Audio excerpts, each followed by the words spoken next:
the whole them incorporating the black goo and the Prometheus. I just get the feeling that was a Ridley thing. Like we gotta get it in there. We gotta get it in there. You know, like I'm obsessed with my black.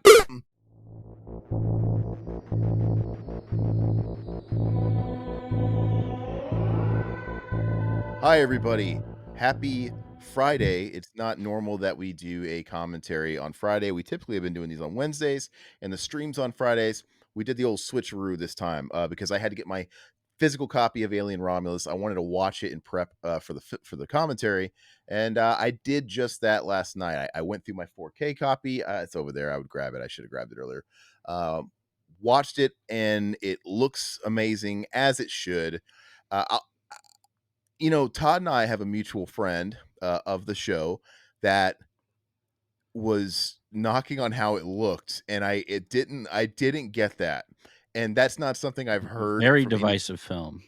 But not the way it looks. I haven't heard anybody say it looked bad. No. I haven't heard anybody say it looked bad. No. But our buddy Goat, if you guys might know Goat, he's kind of he's anti-conglomerate. I am too. The whole Disney buying out all these studios and just milking all these franchises. My opinion there is somebody was going to, if Fox was still around, they'd still be milking Alien. Absolutely. It's not like Disney bought it and resurrected it from the dead. They haven't done the Star Wars thing yet because Star Wars was dormant for a long time and you got movies few and far between. Disney bought Lucasfilm, and then they've just been multiple Star Wars films every year, and it's just they really killed it. The last Alien movie we had was Covenant, like 5 or 6 years ago. Fox would have put out a movie anyway. You know what I mean? Yeah. And it would have been Ridley's third movie, or it would have been another. So I don't think that's the problem. But I get where he's coming from. But he said he thought it looked like shit. I'm like, really? No. Yeah, that's you crazy. could have qualms about like cinematography is beautiful. There's like the deep fake stuff that's that's kind of controversial, but it's practical effects mostly, and there is use of CGI when you see like the face huggers, but it's so well done. It's how CGI should be done and used, right? You got practical when you got close-ups and stuff like that where you can do practical, but when they're running down the corridor and stuff, yeah, it's real dark lit and it looks great. That's where you use it for, and it looks fantastic. So let's go ahead and get into it. We're gonna go ahead and we're queued up. We're going to waste no time. This movie's about 2 hours long, which for me usually is long, but not for a movie like this. I think 2 hours is a sweet spot for a film like this. Anymore, I don't want it, but okay. 3, 2, 1, play. And the movie's getting started here. 20th Century Studios. I have to turn the volume down. Yeah, I know. I was blasting my ears with that too. I can't do that on picture-in-picture. I have to do it from the main. Gotcha. That's all right. And then they have the cool little transition here. I think it's great. Yeah. It caught me by surprise the first time I saw it. Where's the captions on this bad boy? I'm going to put subtitles. That's how I'm going to do it. I'm going to mute it and do subtitles.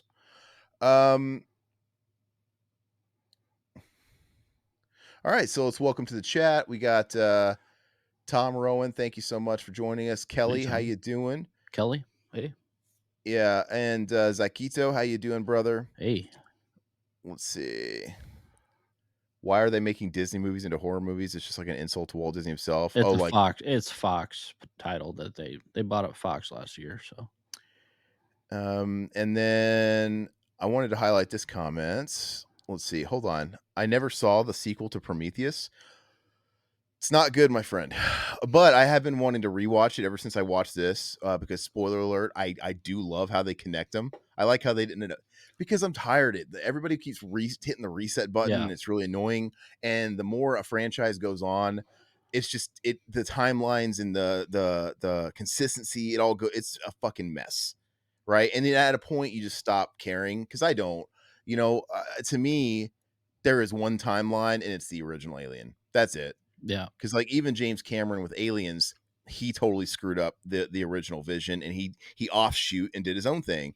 And people, this movie, like Todd said, is divisive, but dude, look how great this looks. I think Goat's problem with it was he said the big sin for him was the fact that they had the audacity to canonize it in between Alien and Aliens. Like it was kind of easy and it was cheap, but and it's in I don't have a admittedly, problem with that. it's riding on the shoulders of two giants. Yeah. Like, you know what I mean? But it, look, man, they gotta after the Prometheus film and especially Alien Covenant, they have to get people back into. They have to get back to ground zero with this. I feel like they kind of had to make a movie that was in the vein, and there's fan service in the sense that there's Easter eggs all over this thing. I don't think there's obvious fan service. I'm okay with Easter eggs. I think that's really cool. It's the obvious stuff. Obviously there's the get away from here, you bitch. I cringe. I cringed when I watched it last night because the movie's so good up until then, and he says it, I'm like, oh fuck, why'd they do that? I had the same feeling again, like, oh, like, Yeah, it's pretty that part's pretty bad, but I mean, and it's just out of left field because this is not a funny movie. And then they do a line that's kind of a wink, and which is supposed to like induce laughter, I guess. So it's like, why are we now introducing humor? It's weird. that's the But producers wanna throw that in there, yeah, obviously. yeah, and you could tell that Fede Alvarez, compared to Ridley Scott and people at Disney, and handling franchises like this, he is he's a new kid on the block. They're not gonna yeah, he did Evil Dead, he did Don't Breathe, but I don't think that's good enough to I think give this is him. his best film. It is his best film, but they're not gonna give him the keys to this castle with just off of that. You know what I Yeah, mean? So yeah. he's still got training wheels, and if you watch, like, the featurettes and stuff, it was very I compared it to Terminator Dark Fate, where, they gave, the keys to gosh, what is his name?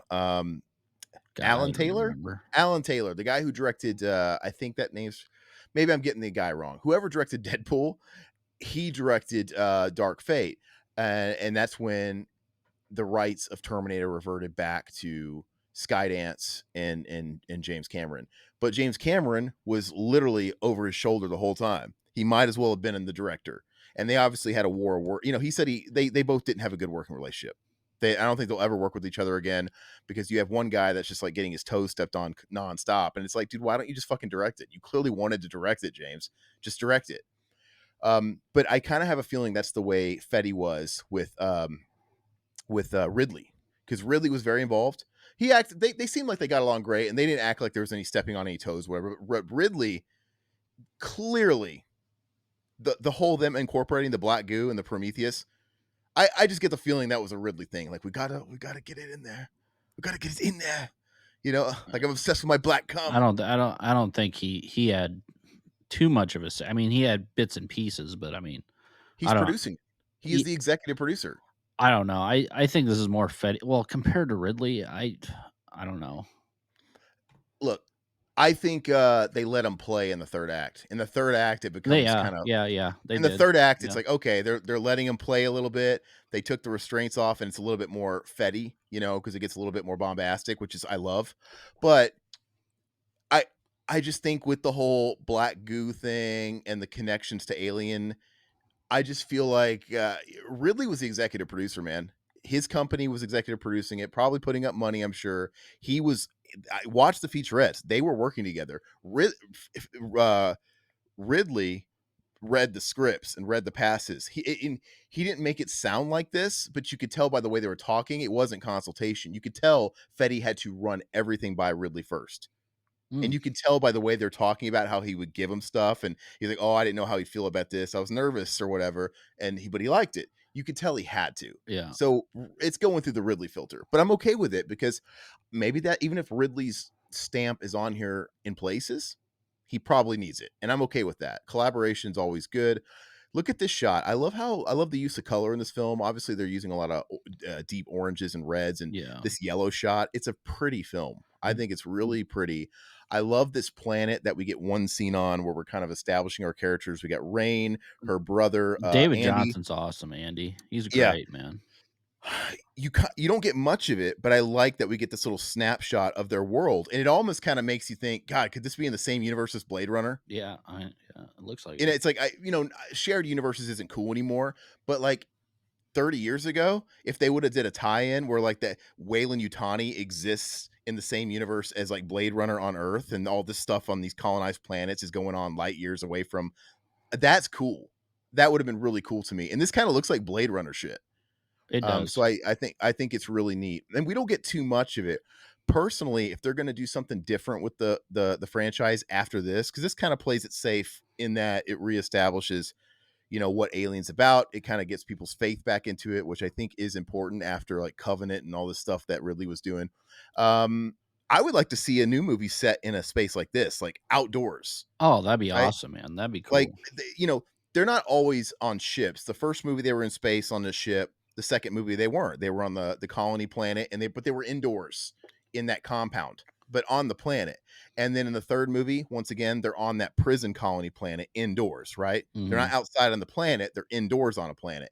And then Resurrection, we're back in a ship again. And so, it's half and half. But I would like to see them on a planet and they're more outdoors. Like, and it's just kind of like a Warriors type movie where they're like on the streets hiding, or it's like almost like the Future Wars. Can you imagine like those Future Wars with Terminators, but there's like aliens That'd be everywhere? freaking nuts. It could be cool. They've never done that approach. So this is a Weyland Yutani colony mine, and they don't really get into it, but She's basically trying somehow, to get off the planet, right? Or well, they do, but like get out of they don't work. really. They're almost like indentured servants. Yeah, Like for 20 they're years or something like that.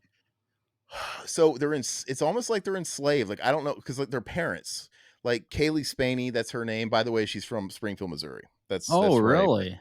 That's she's from Springfield, where I'm from. Okay, you did tell me that. Okay. Yeah, Yeah. and yeah, so she had they just doubled it. I think she had like 12 years or something like that. I don't remember what it was. Maybe it was last 6, but they just right from behind the counter, she's getting passage because she wants to go to this one planet that she keeps referencing because they have the sun.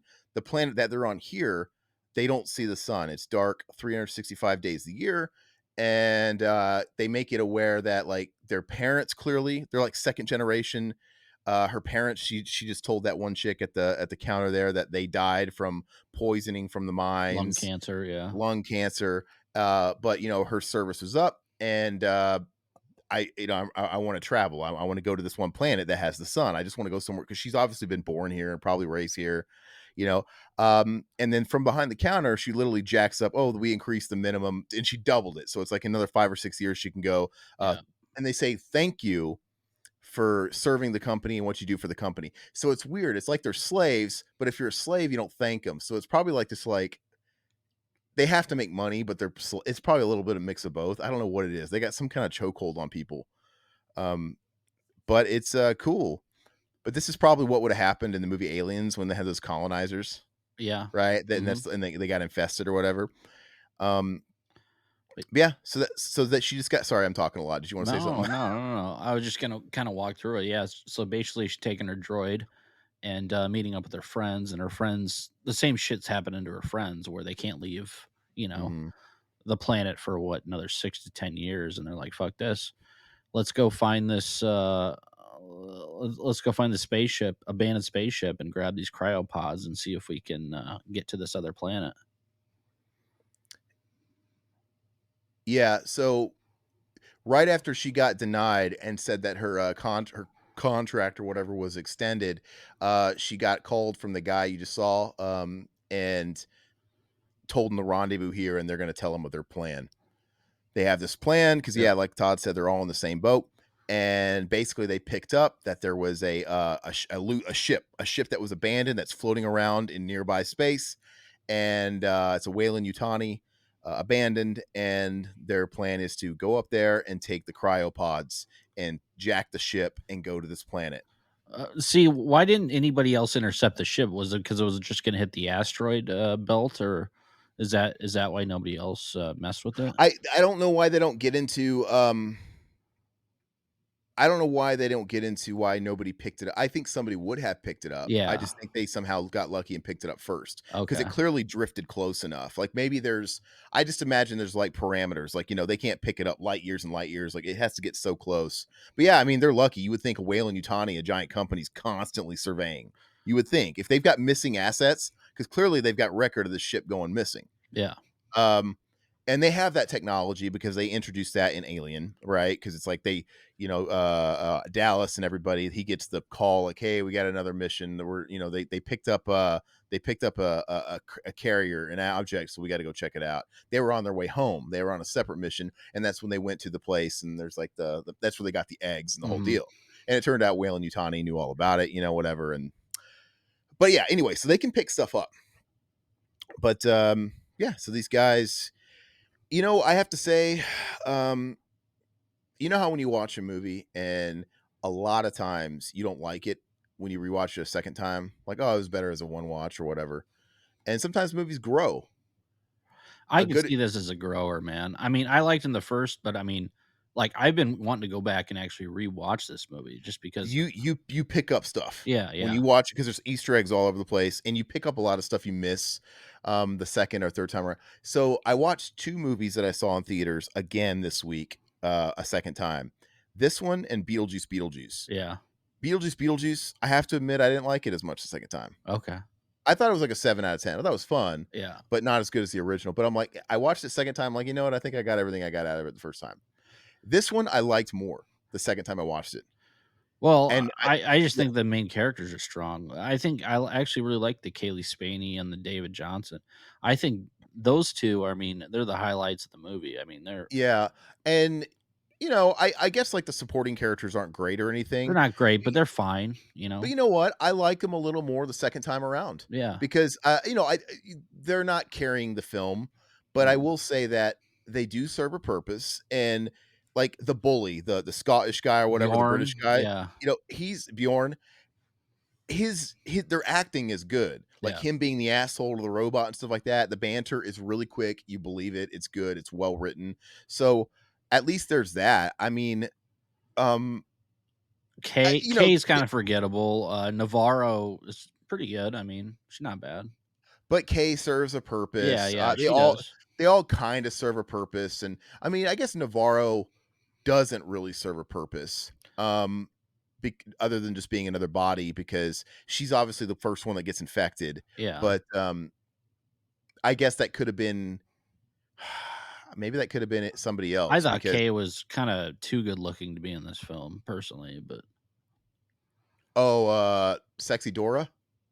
She played the live action Dora the Explorer. oh, really? Okay. Yeah, me and the wife call her Sexy Dora. Hey, it's Sexy I Dora. didn't know Because when that. that movie came Okay. out, it's like, what is Sexy Dora? What the fuck is this? It's like, Yeah, she's way too good looking to be on this planet. and they played her down. She Yeah, doesn't look very like she's not wearing any makeup. She's all pregnant and you still sweaty all over. tell. I mean, Yeah, yeah, she's gorgeous. Yeah, for yeah. sure. Well, I think Cailee Spainey's cute. Yeah, I do She's too. attract I do she's too. got a she's got like a girl next door, which she's from Springfield, Missouri. It's perfect. So she's like a Springfield 10. It's like, you know what I mean? Hey, shut up. I'm from there, I could say. But yeah, so they're taking the ship. Now, but yeah, like I was saying, I just think this movie's beautiful, guys. Yeah. I hopefully you guys are watching it too, and it's gorgeous. The use of color is so great. And I will say something. I think while I get it, you might say it's cheap to connect it to the two biggest films in the franchise. It might be easy, like nostalgia bait to pull people in. It might have been a tool, but it's well written. Mhm. I think it's a well written movie. Everything you see in this movie means something. They set everything up, right? And like you had that moment a minute ago when she was trying to get convinced, right, to do this. And then, she had just gotten back from hearing that her tenure on the mines had doubled. And actually, we're not even to assume she worked in the mines because she said her next 6 years was going to be to the mines, and that's where her parents died. So it's like, what the fuck? So that's probably like a death sentence. But and then she looked at that guy carrying the bird. It was really not like, again, the bird, and then, she's like, okay, I don't want to be this prisoner anymore. And she goes, but every little thing they're going to set up. Obviously, they set up. We're jumping the gun a little bit, but they're going to get to a point here soon where Rain asks, "Why is Bjorn such a fucking? Why is he being such an asshole?" Yeah.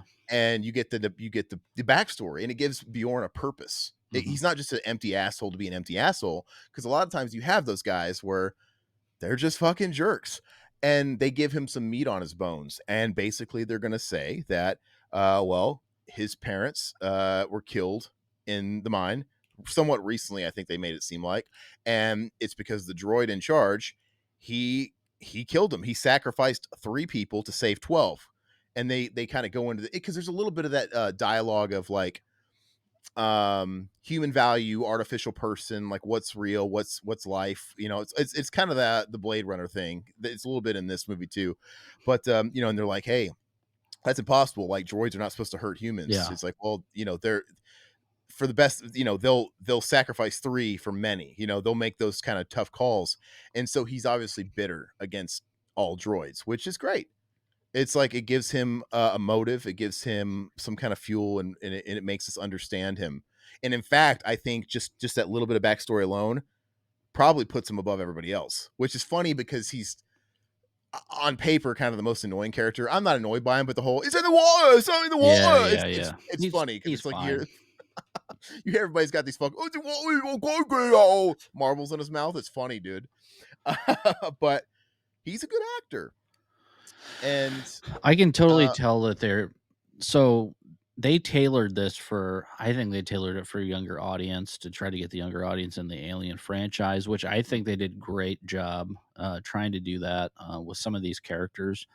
Uh and there's a lot of older people that are like, I mean, with these I kids. would say, yeah, I would say you're kind of the Alien OG. Like I kind of like I like Alien, but you love Alien, so um it's one of those things where it's very divisive with probably the older generation of Alien fans, but I think it works, man. I didn't see it for Evil Dead, but I see it for this, man. This they have something to work with here, I think. Well, I'll piggyback on that really quick. I want to say I was with the Bjorn thing in his background. Everything means something. So when they talk about Bjorn's parents and what that droid did, clearly it pays off because that's what it's what Andy ends up doing, Yeah. right? Because when he gets clicked to start doing his mission for the company, he's going to sacrifice some of them for the rest of them, right? Yeah. Right when they're trying to run for the door later on, everything is for a purpose. Every line should always mean something. Every tool, every device, everything should have a payoff. And they're all over this movie, and they all do, even down to like, oh, cool, what's this technology? I could see through myself. You know what I Yep, mean? yep. It pays off. Otherwise, if they just did that and they didn't actually do anything with it, it's like, well, that's lazy writing. It's bad writing. It's padded writing. Yeah. Um, so, but okay, so the one criticism I did hear from some people is I like his sad puppy dog face, dude. Oh, he's great. Yeah. Like Andy, and he's got this sad look, Yeah. and the way the light, I mean, the shadows on his face and the crevices, like he just looks so dramatic. Like he's got a good look to him. Yeah. But I love the idea that they got no names. Yes, Which absolutely. Cailee Spaeny Rain, she starred as Priscilla Presley in the Sofia Coppola movie Priscilla last year. Yeah, she But was in she Civil really War too, I oh, think. was she? I never saw So it, but yeah. she's buzzing, but she's Yeah. still not like a marquee.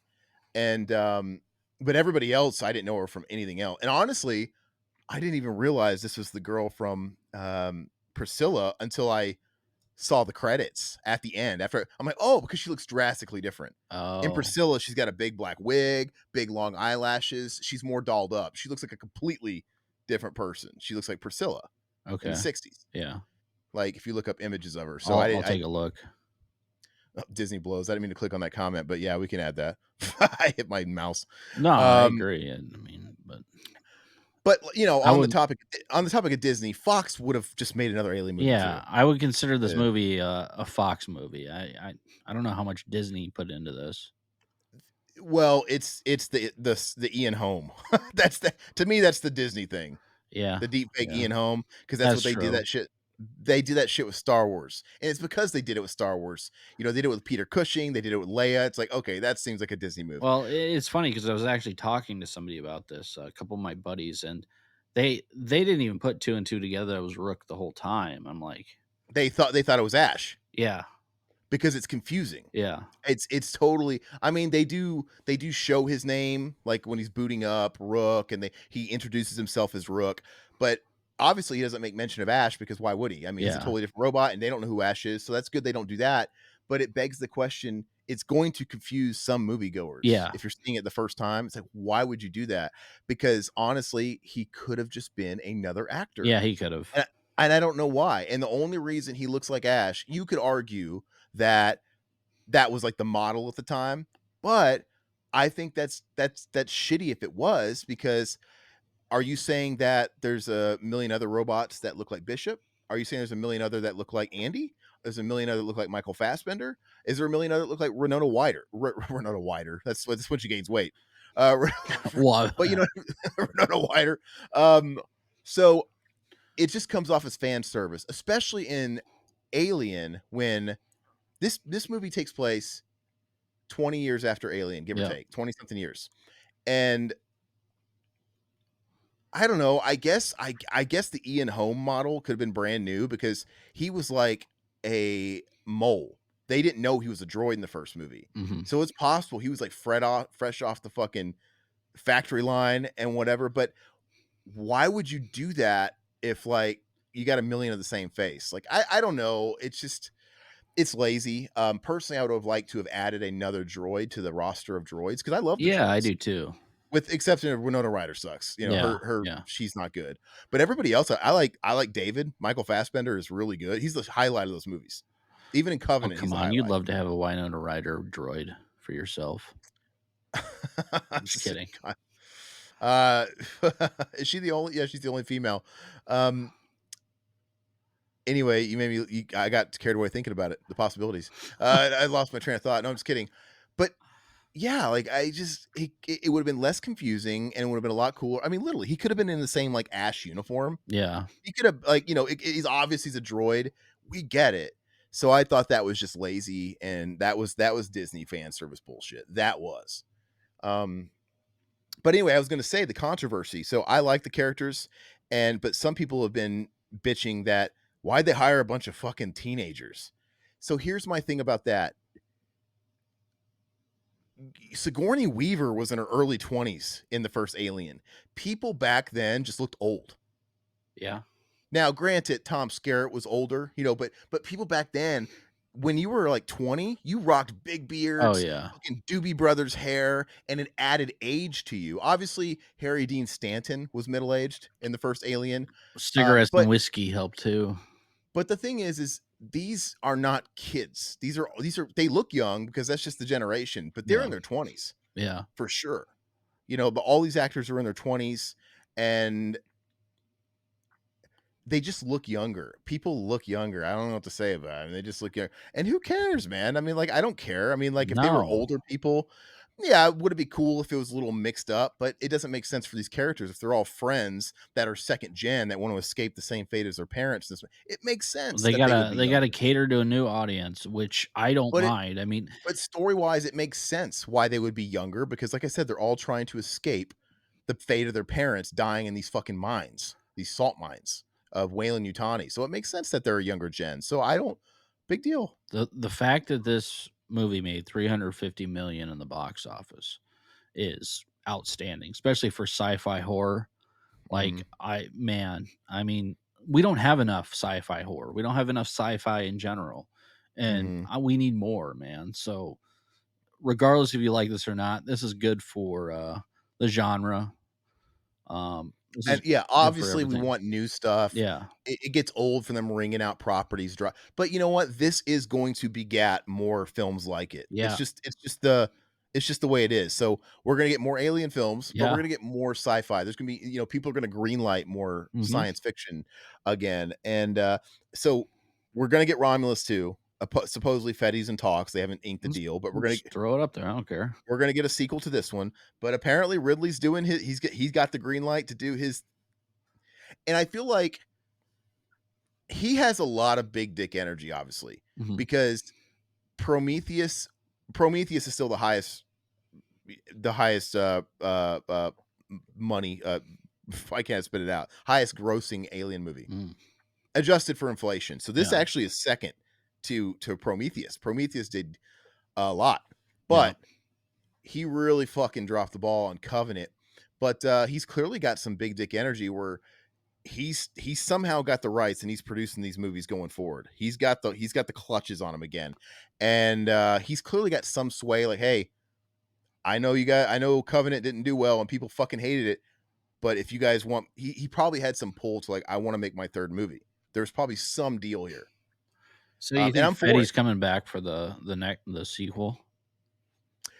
Yeah, I mean, like, it takes time to ink deals, and Yeah, stuff like yeah, that, and they basically said, it's obviously greenlit, and we want Fetty. We're working on the deal right now, but they basically said, "We'll get him, though." One of those things. It's just pending.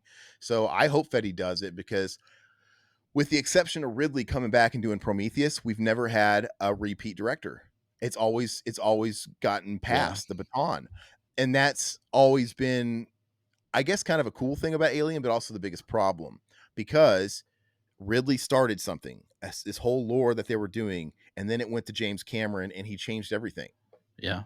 And Ridley has been very vocal about hating Aliens and what he did because, like, he thinks it's stupid he turned the aliens into insects because he changed the model, Mhm. right? It was more humanoid, and then James Cameron's gave him like thorax. He wanted to make Yeah, them more yeah. insect, which I think was cool. I don't have a problem with that. I think they look neat. He even made like their domes more insect. He introduced the queen because that's not the way, like, none of that stuff, like insects and Yeah, hives, yeah. that was not how it was envisioned. You know about the famous deleted scene in Alien, right? That explains Yes, yes, yes. where they were cocooning them and they were turning the bodies that they were cocooning into the eggs. They were Mhm. like evolving into the eggs, and that's where the eggs were coming from. So there was no queen, which is a very, very sci-fi kind of bizarre idea. Yeah. But if you watch that deleted scene, it's pretty freaky. Mhm. It's pretty it's and I'm kind of there. It's like if I'm already like on board for all this crazy shit that they're doing, yeah, like why not? They can morph into eggs uh and there's a kind of a thing too here where um they're gonna find like the hive, the nest, right, later, and you ask, like, wait a second, where the fuck there's no queen. Where did Mhm. all these aliens come from? Like, I get it. They reverse bioengineered from Big Chat because I know we kind of jumped over it, but basically this is directly connected to the alien. It's 20 something years after the first one. The intro of the movie was the Big Chap, like fossilized or whatever, Yeah. floating in space. And this ship that they're on, which is like broken up into two parts, Romulus and Remus, and they intercepted it. This is the ship they're on now, and it's all wiped out. It's all wiped out because, well, Big Jack woke up and fucked them all up. Yeah. But um, but still, it's like, where did all these aliens come from? And they do get into it, but like, it's believed that when you see them cocooning up in this, like, it's gonna kill Bjorn, right? The Mhm. cocoon one, the little pussy, the leaking, dripping pussy. Uh, Yeah. they cocoon themselves and then they make more. Like they clone themselves, almost Mhm. like gremlins inside the cocoon, and they replicate. Yeah. And to me, I kind of love those ideas because that's way more alien, Yeah. you know? Whereas James Cameron makes a lot of sense, but that also, I mean, maybe that is the way nature would work. Like even in galaxies far away, same laws of physics and life and bio would apply where, we have insect type stuff and there's a queen but I kind of like the idea too that light years away, it's nature's different. I Yeah. kind of like that No, too. absolutely. So in the water. Yeah, he's getting all butt hurt now. Yeah. Well, she was just talking to Kay a minute ago in like I mean it's not an infirmary, she's just laying down in some room. And she confided into her that she's pregnant. And once again, nothing is in here for nothing, right? Obviously, we're gonna learn that she's pregnant for a reason because it's gonna mean something at the end of the movie, and even down to who the father is. She says, "Oh, some asshole." Like you caught who the father Was is, it right? was it Tyler or was it Bjorn? It's her cousin Bjorn. Yeah. Okay, that's right. Tyler's her brother Oh, Tyler's yeah, okay. because before Bjorn gets killed by the big dripping pussy, Yeah. they share that look in that moment, when they're scared because they're separated at this point. They're trying to get away because Andy's trying to kill him. Mhm. And so, like, he shares that, or he looks her up and down. They give herself a look, and that's all you need to know. It's like, oh shit, Mm. they kissing cousins up in here in space. Yeah, I So, mean, but I I would love that. I imagine love I that. would imagine, I love the subtleties. yeah. Like they don't have to say it, but you just know that everything you hear isn't for nothing. So this is where Andy just found out that he's actually a pawn in this whole thing. Yeah. You know, the only reason Andy's coming is because him being a Wayland Yutani droid, even though his only objective, you know, they found him in the trash. That's the backstory. Her father working in the mines found Andy disposed of because he was all glitchy and kind of fucked up, and they just tossed him out like a used tampon. And he took him home and programmed him with his initiative to just do the best for Rain, be her brother, be her protector. So that's kind of his whole MO. But being a Wayland Yutani droid, he has access. He can plug into all the Wayland Yutani ships, speak to Mother, right, Yep. and work with the ship. And that's totally canon. You know, but Ash did the same thing. They all do it. I love that. I love the whole network of Wayland Yutani and the computer You can system. pretty much sit there while they're in cryostasis or whatever. Yeah, and they brought him because they can't get through where they need to get to. They can't start anything without him, and you know he can't go with them. But yeah, he's obviously going to watch him too. I'm going to watch you for 9 years while you sleep. Yep. But for some reason or another, he can't go to the planet. I actually didn't catch why. There's obviously a reason. It's not just, hey, no droids allowed. We fucking really hate you, douchebag. Because Rain wouldn't allow Maybe that. he There ran is out some of reason. batteries. I don't know. Rain, there's some reason. Yeah, maybe there's something. I didn't quite catch that. That's gonna take a third watch. Um, Maybe somebody in the chat knows. I love that. So we're getting hints. He just grabbed Bjorn, and Bjorn's already been an asshole to him, dude, fucking him up, and he grabbed him, and they kind of fake you out like he's tired of his shit, and he was scared, but he was just protecting him from falling down that hole. Because we see, I like how you just see the aftermath. We're like putting it together, like this shit. So the hole was burned down. Obviously, that's a big chap thing. And now we see they just saw the body of what's going to be Rook laying on the ground, which I love. Yeah, and the And this fact that Andy goes from face to or heel to face or face to heel, then back to face, and then yeah, it's cool how that happens. this movie even seems like it's got the vibes of um why can't I spit it out? What's the video game everybody loves? Alien Isolation. Oh yeah, yeah. Because when you're playing that, which I can't do first person, so it makes me nauseous. I want to play it. It's I fun. tried. It's And I'm like, fun, dude. but I can't anyway. It you know the whole like power out and the Yeah. dark ship. But there's Easter eggs to the game too, because you're going to see the phones in the game that you use to save, like the save points that Oh, you can that see. one, that Alien. No, I didn't like that game. Alien Isolation. Isolation, What's the other one? like Fireteam Elite or Yeah, whatever. yeah. That's actually No, fun. The online. Yeah. Isolation is the survival horror where it's the first I person. couldn't get into that either. I'm sure I would have loved it. I just can't do first person. But anyway, supposedly there's like the little save points. You can see him on the ship, which is kind of cool. I mean, like he didn't leave anything out. Like we're gonna throw all of it in there. I mean, as long as it's not in your face, I think that kind of stuff's neat. Yeah. I don't care. But okay. Oh, so they just found a door and they're like, oh man, how come you can't open it? Because that's why you're here, bitch. You're supposed to be able to open these doors. And you know, Cailee Spaeny and everybody's watching from the outside because she wasn't supposed to have to get her hands dirty. She was just going to chill out. Yeah, sit in the other And ship. Yeah. basically they're like, well, maybe there's a reason why he can't. Like it's locked down. There's a reason why you shouldn't be going in there, and it's a cryo chamber, right? Yep. And look, there you go. You see the face huggers. There's still some power left, and we're gonna get fed the backstory, but essentially they got Big Chap.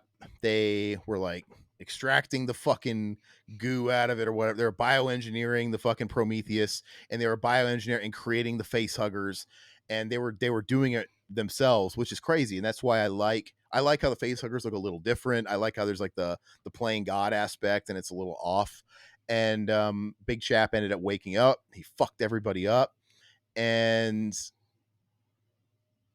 but they were obviously creating these face huggers and they kept them in cryo like Mhm. as experiments. So basically they're gonna go and fucking like wake the bear essentially, which is great. Were you I saying love that this was a little bit different? I can't even remember the way that they wake up or something. Were you telling me that?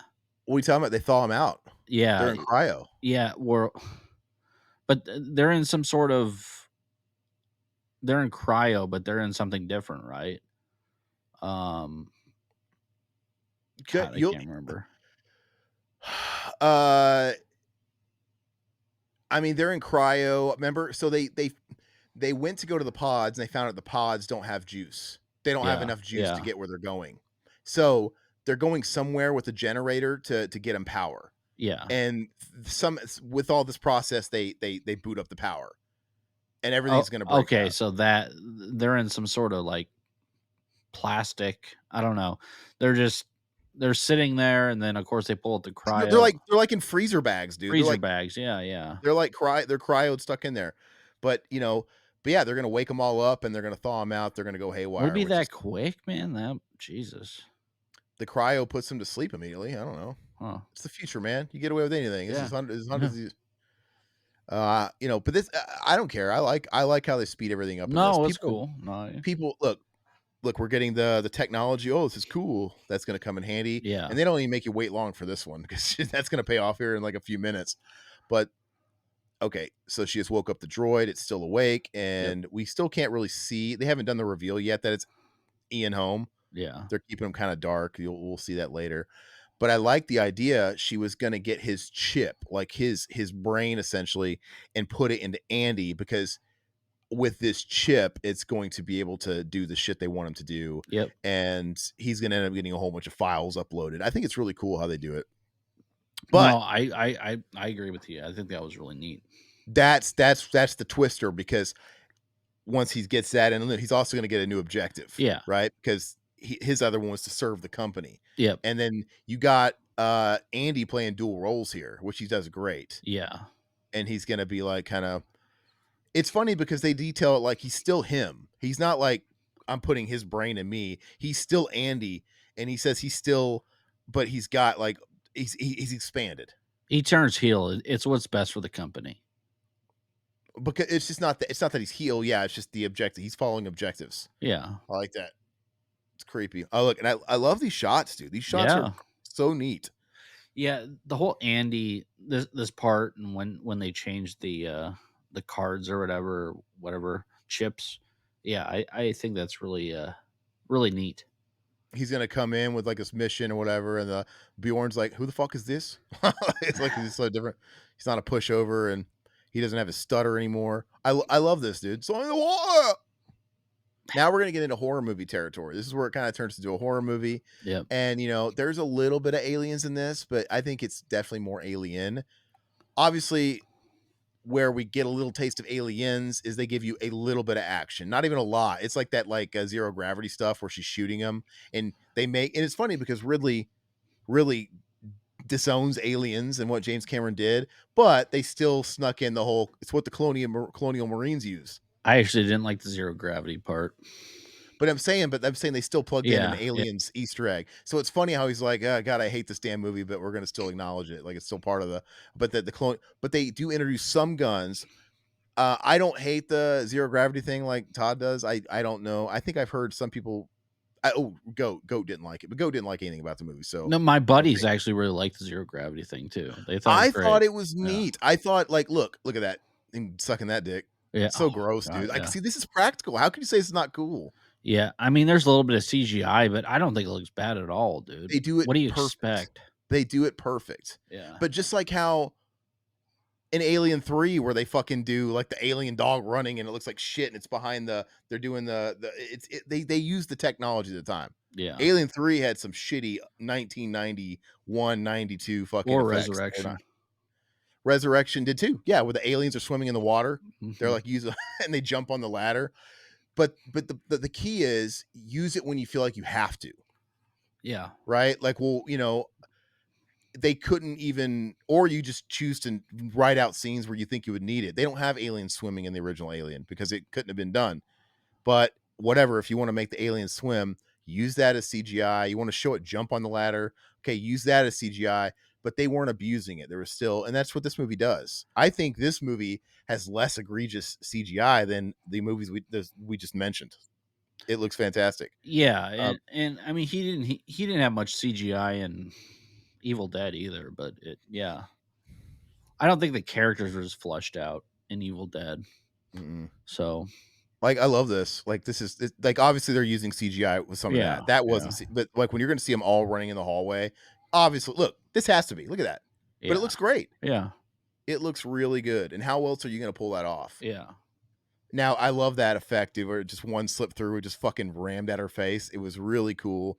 It was really I loved it in the theater too. And that's your one that's your poster right there, man. That's freaking awesome. I love that I poster. I will admit there is a Disney checkbox thing going here. I mean, at least like there's an Asian girl, there's a Latino girl, there's a black guy. There, they ticked all their boxes, I right? don't think it's terrible though.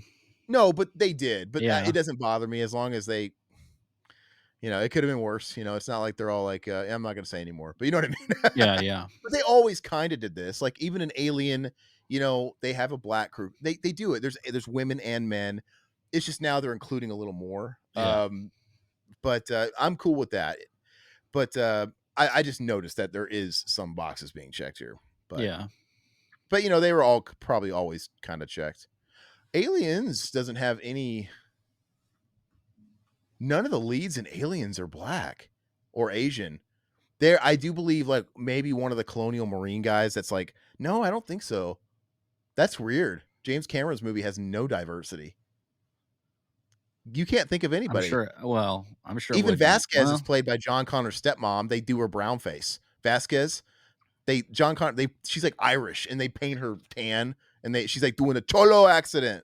avatars are blue now, so there's no diversity for James Cameron. Anyway, so yeah, Andy is pretty much exposed for his new thing, but they're gonna boot up because they don't know, because he was saying like, how do we need to save her, Navarro, we got this foreign thing on her, and they're asking the new improved Andy, and he's like, well, I still have the information I had before, I don't know. So but this guy does, and so Andy brought up the idea of waking up Rook here, and this is where we get our big controversial moment of Sir Ian Holm deep faked. People think it looks bad, of course it does. I kind of like because remember in the first movie where when he was talking, he was clearly like an animatronic Yeah. in the first movie. I always thought that looked like charming. Same thing with Bishop in Alien 3 when she wakes up and he's like animatronic.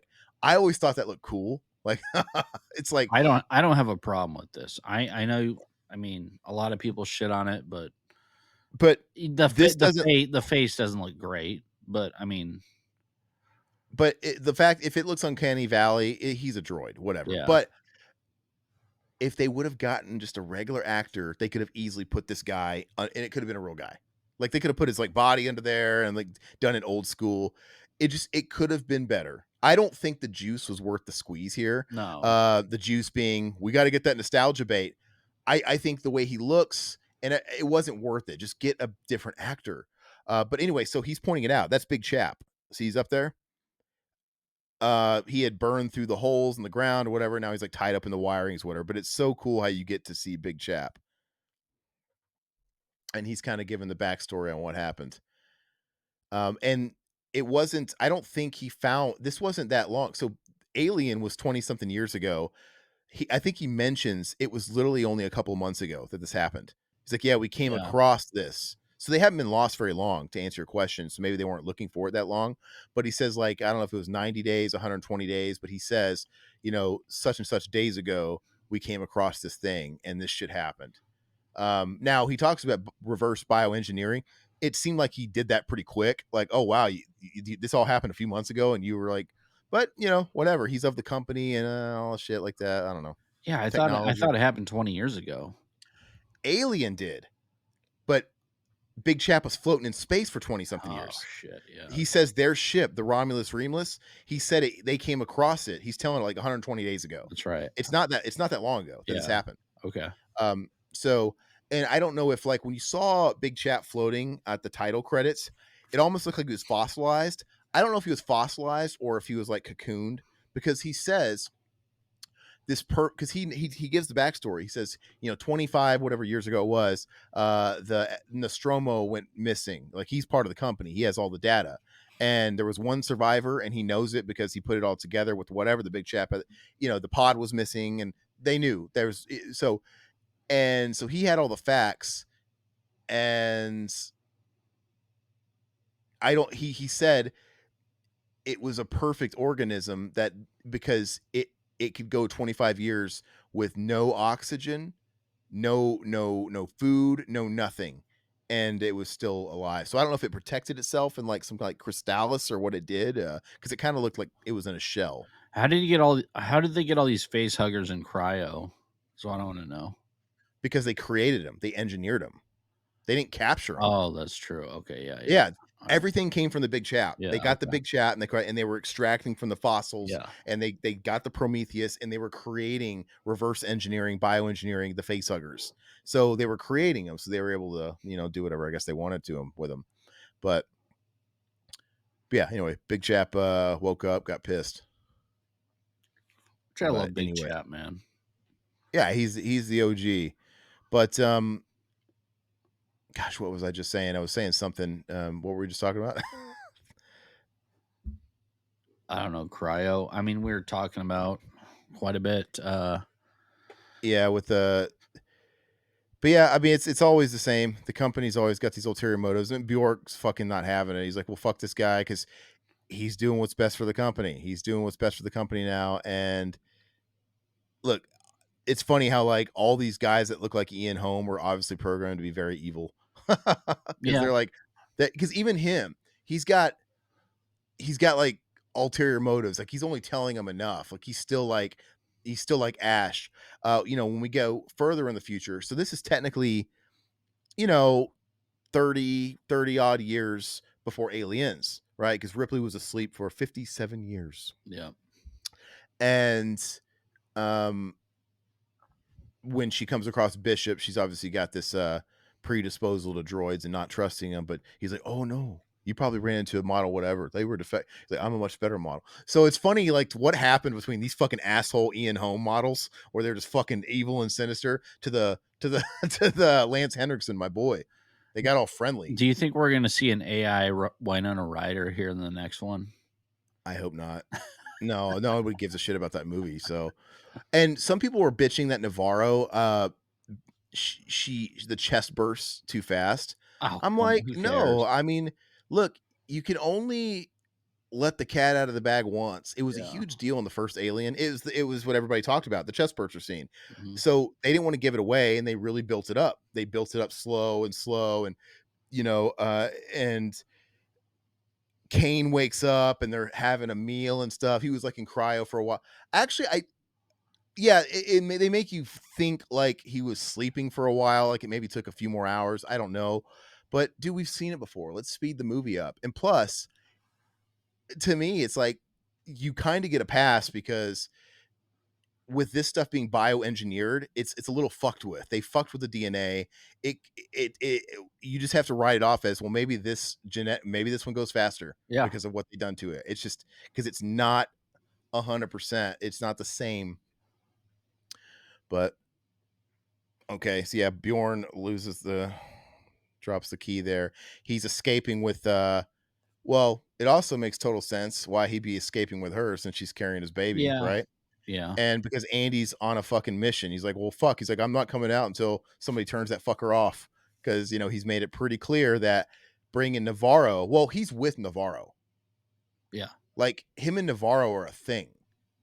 But clearly, I don't think she knows that she fucked his cousin. But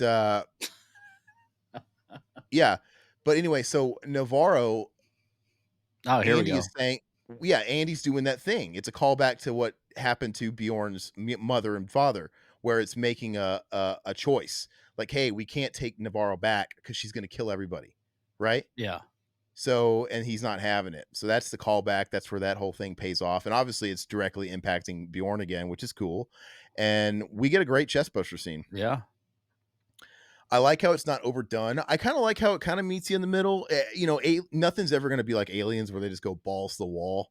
But you get enough in this movie. I like how the aliens aren't overdone. Like you get face huggers, a lot of it, and then you get one chest burster, and you get one death with the mouth because the lead guy Mhm. is going to get it at the end of the movie. You get one instance of that, and Checks all the you know boxes. yeah, you're gonna see this alien a little bit creeping around. You're gonna see the hive, but before that, we're in the third act. In the third act, there is no xenomorphs anymore. It's all about the offspring. Yeah. So it's really I think it's really well balanced. I didn't understand like how this works. They're getting on this escape pod shuttle, and which I like. I like seeing everybody getting thrown around. I love the facehuggers escaping like spiders. Mhm. It's like they're going in the hole like spiders. And look at this. Hold on, this is really cool. Like, how could you say this looks bad? This is old school, Yeah, it man. looks awesome. And Looks like a tadpole, dude. yeah, it's gross, but it's cool. Looks really Yeah. disgusting. Looks like a dick. It's supposed to look like a dick. Everything is sexual. Look at that. Little veiny cock. Oh, very effective. There you go. Yeah, it's really cool. And so their little escape pod, they're trying to escape. Look, how does it come back? Like it comes back. It's like it's almost like a magnet. Is it like and it goes back into the fucking the hangar or whatever. Yeah. Yeah, it's definitely Like some sort of magnetic I don't know. where it's like auto, like it goes right back to the hangar Yeah. because they should have been like fucking floating Magnetic off, field, but yeah. it came right back. Otherwise, we wouldn't have those characters anymore. But yeah, and so It's let's funny how see. everything actually works on the ship still, even though it's been dormant for what, 20 years? No, dude, you're confused. The Nostromo got blown to shit. That's okay. It Okay. got blown up. Ripley escaped in an escape pod. Then she self-destructed the Nostromo to kill the alien, and she got in the cryo to escape in the pod. Yeah. The alien, Big Chap, snuck aboard the pod, and she didn't realize it. So the showdown in Alien is not in Nostromo. That blew up. It's in the escape pod, where it's Oh like yeah, hiding okay. in the wires and stuff. And then Yeah. she blasted out with the harpoon. Okay, so Ripley's in an escape pod somewhere. This is the Romulus and Remus ship that intercepted Big Chap in space like 3 months ago. Oh, okay, okay, yeah. So they haven't been like I said, they probably have backup generators and all this. Yeah. Like all these people Okay. that you're gonna see all cocooned up and Yeah. fucking dead, which I love. It turns into full horror movie when they find the nest and you see all the people that were of the ship. Like just Yeah. that's cool. Those people have been dead for a couple of months max. Okay. Yeah. Yeah, it gets a little confusing. I guess when you're not like really versed into it does. It's like there's so many fucking names of Oh ships. God. And actually, I thought this was cool. The whole the rings, the asteroid belt, all that stuff. I thought it was kind of neat. They threw that in there too. And yeah, the rings, like they're gonna crash into the rings. Yeah. They're gonna crash into the they're like, we're gonna it's like, well, it's gonna crash. It's kind of the ticking time bomb thing. There's a lot of them in this movie where it's like, oh well, it's gonna crash into the rings in 36 hours. Like, well, they're freaking out, but it's like, dude, this is gonna take us 30 minutes. We're gonna be in and out. Yeah. Well, Yeah. clearly they're not in and out anymore. Yeah. And so you got that on your, on your conscience or whatever. Yeah. Um, yeah, it's pretty cool. I didn't know the rings were actually solid matter. I always felt like they were probably light, like you could just go through them. No. Like Saturn's rings are legit rings you can crash into. I think so. Yeah. What are they made out of? Let's look it up. Rock. And they're just floating. I think they're asteroids, aren't they? Oh, are they made of asteroids? The ring? Yeah. Oh, I don't know. What's up? Hey, sorry. What's up, guys? Millions of chunks of ice and rock and dust. Okay, I didn't know that, and it's so collected that we can actually see it like Yeah. in images. That I didn't know that. I didn't know that, man. Let's see, Zakito. Civil War was merely a Linda Ellerby presentation of Full Metal Jacket meets Shatter Glass. He's all about my Linda Ellerby because we were talking about that in an old episode and he commented on it. What's up, Ishmael? Thanks for joining us, Hey, brother. thanks. Baby Bjorn. What, the alien that came out of Navarro? What was Baby Bjorn? I don't know. Yeah, anyway, so there's So gonna go ahead. the funny thing is tonight, you thought that the Saturn's rings are made of what, light? I didn't know if I didn't know they were physical. I didn't know what they were.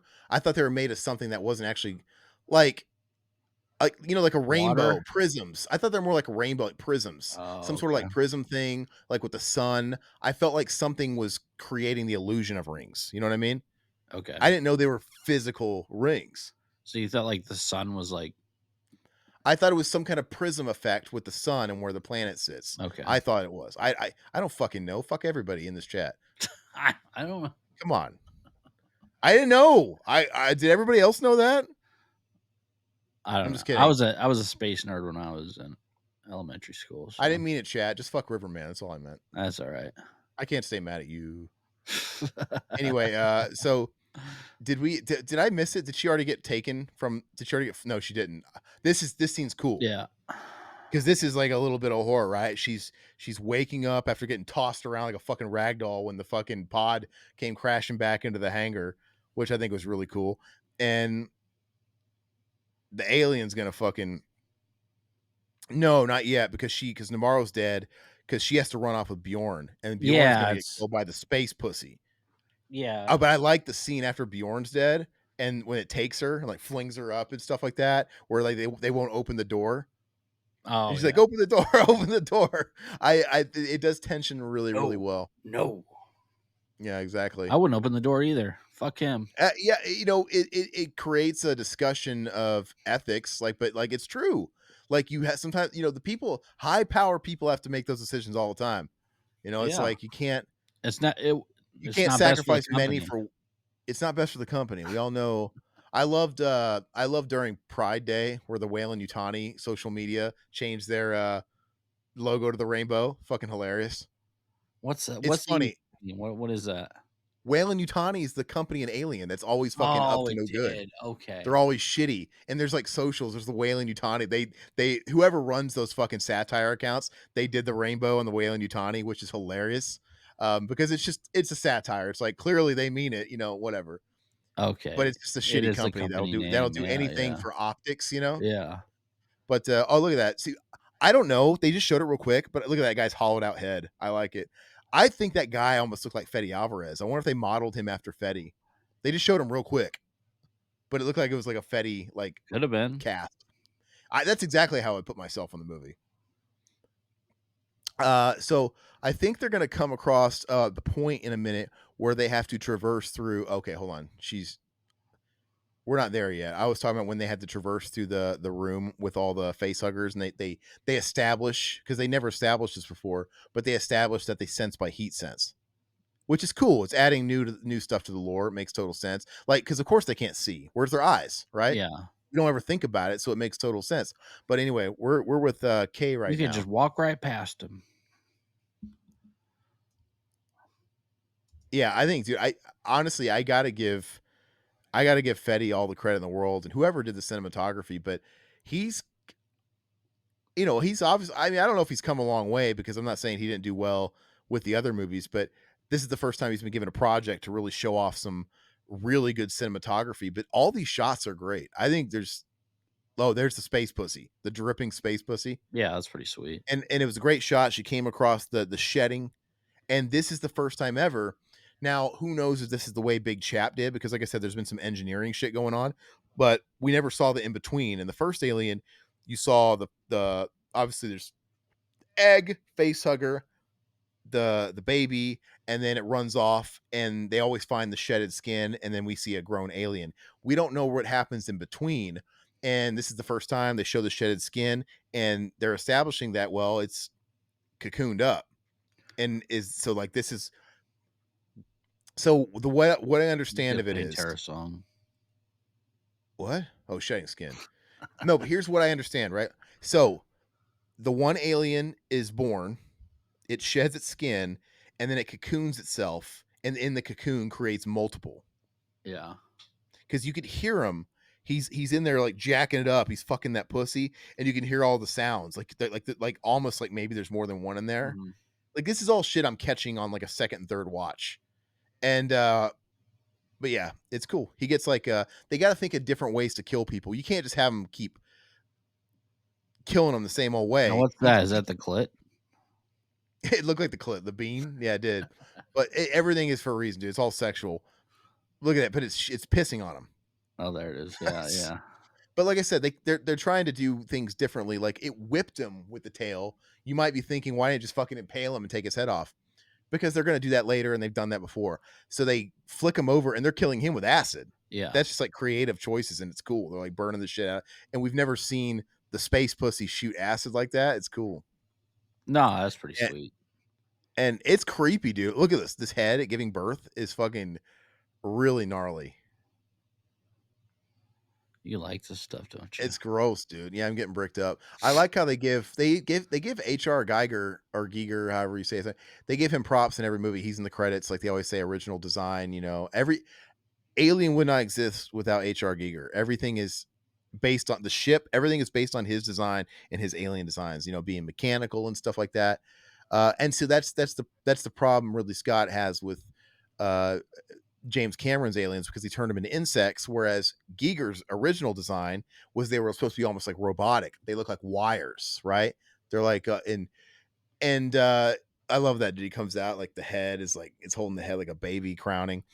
Um, Apparently James Cameron wanted nothing to do with H.R. Giger in the second one. He wanted to redo his design. He didn't want him. He didn't want his consultation or his assistance. He decided to do his own thing, which is kind of sacrilege, man, because he created the big chap, and it's just But yeah, I prefer the mechanical. I think it's just too cool. Look at that, dude. Look how creepy that looks. Yeah. Where the big fingers and appendages are unfolding and shit like that. It kind of reminds me of the gooey Total Re spiders reminds and, me of and Total arachnid. Recall, dude. Benny Arachnoph Oh, did. yeah, the Benny arm. Yeah. It did. I was thinking it looked like the arachnophobia, the big spiders and arachnophobia and the "Hey, goo. man, I'm on your side." Yeah. But that's cool, dude. I mean, these aliens are great. And look, it's back to it's not 100% like Big Chap, but it's closer to Big Chap where it's standing Yeah. on, it's got fingers and it's standing up tall. It's got some like design changes, like it's got a slender body and things like that. But um, I think they might have even done that in the original Alien if they didn't have to get a guy in a costume. Yeah. So, but no, I think they look great. I think these aliens look great. I've stopped collecting toys because I don't have any room. You can't see all my alien stuff up here; it's cut off. But there's just too many to collect. But it is tempting if I do keep the alien stuff to at least get a Romulus alien to go with it because I got something from every movie. I still need to get the quarter scale Big Chap. That's the only one I want. I love it. The Alien Queen is cool too. So look, he's just barely make it, and she's like, "Andy, you almost closed him out." And I like his like kind of snide, but he's not. It's not personal. He's just saying, "Yes, almost." But he's like, "My timing was even better than last time. Like he timed it perfect or whatever." But he was willing to do what he had to do, you know. But Top G right there. so I don't know if I don't know if they're gonna have to traverse through the face huggers next, or if we're gonna see Kay get scooped up. Because I like what they do to Kay. Kay, it's like sometimes they kill. Probably if they feel like directly threatened, it seems like you would think like, why don't they just cocoon everybody? But they don't. Like they kill Bjorn because it was threatened. It's like Yeah. fuck you, bitch. But like Kay, she's helpless. We'll take her. We'll make her cocoon her. It's cool how it's smart enough like that. And obviously they do it with the lead guy too, or maybe they just want to cocoon the women. I don't know. But yeah, okay. So we're gonna hit Kay first. So Kay is um yeah, actually, when I think about it, it's like Kay, she kind of seems like the most bit because she seems to be away from the group the whole movie. Like the whole movie, she's like kind of away from most of the group. But her scenes are good. Like the scene she has, the dripping pussy with with Bjorg is great. This whole scene where she's getting stalked and hunted is really cool. And obviously she's gonna steal the show in the last act. For somebody that kind of seemed like the first person to die, she makes it all the way to the end of the fucking movie. Yeah, that's true. I love this dude. This is creepy. Like the alien just like on top of you, looking down at you. I don't even know. So if the face huggers are heat sensed, I wonder if that means because the aliens don't have eyes, and for them It's being, gotta be heat sense. it's got to be something. But they're obviously they're perfect organisms. They don't have eyes. So the original big chap design, you could see the skull through the head. Yeah. It's kind of transparent, and it's almost got like I think it does have like the eye skulls, but that doesn't have actual eyes, like what you can see in the skull. It's really odd, but Now, did you have the any of the old Alien action figures growing up? the Kenner stuff. Yeah, the Kenner. I don't think no, I didn't. We never did. In the days of Kenner and stuff, we were buying a lot of toys like that, but we never had aliens. Yeah, I don't know why. Probably because those Kenner Alien toys were more in the 80s, and I was really starting to get action figures in, like, the turn of the 90s. It's not that you probably couldn't find them at certain places, but I know they were selling them at KB still. Like, they were still running the They were at Aliens line. Target. I remember getting some. Yeah, they were still running them, like, 5 years after the fucking movie was out, 6 years after the movie. Well, I think I Uh, got the Alien. They had Alien 3 figures. I think I got those. I don't remember Alien 3 figures, I just remember Aliens. They I just ran Aliens as no, a I brand. think Alien. I want to say Alright, so Alien 3 had some. Let me look it I've up. never heard of Alien 3 having figures. But anyway, so here, look, Kay is trapped. Andy won't let her open because it's not good for the rest of them. He's making those sacrifices. They're begging him to open the door, but you know, she's getting zoned in on by that fucking xenomorph. This scene is awesome. Look, it's just look at this. Oh yeah, It's gonna whip her up. let her die. Well, she's not gonna die, but they think she's dead. Yeah. Obviously, you know, our boy, he's the only one I can't remember his name. What's the leader's name? Are you talking about Tyler? That guy. Tyler. Is his name Tyler? I can never Yeah. remember his name. But he's pleading. He's pleading, please open the door because only he has the power to do it. And he ain't gonna budge, and we're gonna see her just get whipped. It's pretty like that's terrifying. Can you imagine being like on the other end of the glass? Like, God, thank God I'm not over there, but this is scary. You must be really scared right now. That's what I would say. You must be really I'd say that through the glass, dude. Sucks for you. Yeah. Like, oh man, I'm doing the best I can, really. My arms are tied. And she slaps Andy like it means anything to him, but he's still got those puppy dog eyes. How could you be mad at that face? Such a He sweet saved your guy. life. Like, what is he supposed to do? It's like he would have opened the door, and granted, could have he opened the door, and was there enough time for her to maybe? But he knows. He's like, look, there's not enough time for me to open this door for it to close back properly, and that thing, there's too good of a chance that thing is gonna fucking get through, and we can't do it. He probably has statistics running through his head. He does, because that's what he said about the door Yeah. when Tyler, when she got mad at him. He's like, you almost shut him out. He's like, I didn't though. He's like, my timing was even better than last time. It's getting Yeah. better. Like he timed it perfect to where no fate, but he, you know, he gave him just a hair to Yeah. get through. So, you know, he clearly does. But yeah, I think this is where they're gonna have to learn. They're gonna have to traverse, right? And they're gonna talk about going through where the face huggers are and stuff like that. And yeah, they established that they go off heat, which is cool. It's very I would say Jurassic Park, but not. Isn't that the It same? is. And I I don't. because I know they say it's movement, but Yeah. isn't that what the movement implies? Like heat, wouldn't isn't that the same thing? Like how could how could how could it sense you, see you with movement? Is it just maybe it's feeling? Is it vibrations? I don't know what they did with Jurassic Park. Yeah. God, I think movement. It was It is movement. movement, but Yeah. what's the science behind movement? Is it because they I can don't feel know. vibrations? Pro- Or is it heat? Is it some kind of like a similar type of Gotta thing? be vibrations because of the whole the water glass when the T Rex takes a step or whatever. They kind of emphasize. But as a big ass, like as the bigger you are you gonna feel like that that impact from like a little thing? Does it work like that? Like I'm so huge. Are you really gonna tell? I don't know. It's hard to tell. I see. I didn't mind that at all. I thought that was cool. You know. Anyway, yeah. So this is so they got to go through the next room, and all these face huggers. So look at that. That's something to notice. Romulus and Remus, right? So they're entering the other side. Uh, there was the bear. What's the story of Romulus and Remus? It's something to do with the bear, right? I can't remember, but you saw the bear emblem on the door. Yeah. Romulus and Remus story. The wolf. Okay, so maybe it was a wolf. The story of Romulus and Remus is a Roman myth about the founding of Rome. Twin Birth. brothers. Yeah, Romulus and Remus were twin brothers born in Rhea Silvia, a human, and Mars, the god of war. Something about overthrow a building, founding of Rome. God, what happened to the wolf? Do you Um, not remember this from oh, a she Heavyweights? a she wolf named Lupa found the twins and nursed them in her lair on Palatine Hill. A shepherd and his wife found the twins and raised them as their own. Okay. Yeah. So there's kind of like the thing they're doing with the whole Romulus Remus thing too. And that's going to play a part at the end too. And we'll talk about some of that context.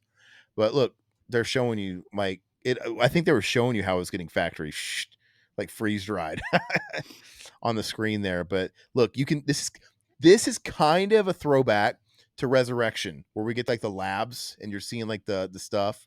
This is a nice nod to that. I think he's creepy. I still hate the deep fake, but him just being like half a body and fucking like tapping into the computers and getting into your brain and talking to them and stuff like that. Uh, it's creepy. Yeah, okay, this is where we're gonna hear he's gonna tell all about Prometheus. And this is where when I saw this in the theater, I was grinning because I liked that it was more than just, hey, we're making a movie and it's gonna take place between alien aliens. Isn't that great? Like that's kind of cheap. I love how they didn't ditch this. And especially with only if Ridley was on. If Ridley had nothing to do with this, there's no way we'd have the black cum, but we Yeah. do. And like I was saying before, when you have so many films in a franchise and so many cooks in the kitchen making these films, you're gonna fuck up the chronology. You're gonna fuck up everything. It's just not gonna make any sense. It's gonna be all over the place, Swiss cheese. So I like that they're sticking with something. I don't care if like you might not like Prometheus. I'm glad we're actually trying to keep some consistency. At least we can say that there's a Ridley line now. At least the Ridley connected movies are connected, and I'm okay with that. It puts it one step above the Halloween fucking clusterfuck. Yeah, I don't have a problem with it, honestly. But I loved it. I love that they brought back the goo, and it makes me wonder if like you can understand it. You don't have to have seen Prometheus or anything to kind of get what he's saying because he still kind of goes over it. So I think it's neat. So here's where you get the nod to the Colonial Marines. So and they also look. There's no what the fuck isms about how is Rain so fucking tough? She worked in a mine. She's a kid, and well, they explain it right here. They're auto aim, Yep. and they're not coming at her fast and furious. They do the whole gravity thing. So with the gravity thing, and she's like, as long as you're aiming in the vicinity, you can't miss, and it's cool. It's like, well, it explains everything. It explains why a noob. I wish it had that now. Yeah, but I'm saying it totally justifies and explains how somebody in her position could be the survivor, Yeah. right? Yeah. And I appreciate that. It to me, it's covering their tracks. And I know we didn't really finish talking about it, but I don't mind the zero gravity thing because it's again something different. It's like what have they never done before at this point? So I give it respect that they tried something new and they did something we hadn't seen before. The whole mechanism of zero Yeah, gravity. I We didn't never like seen it. and we got to see him floating. I like the idea of that because how are they going to get out of this predicament? It's like you can't shoot him because it's going to burn holes through the fucking ship. It's like and the compression is going to kick in, and we're all going to be dead.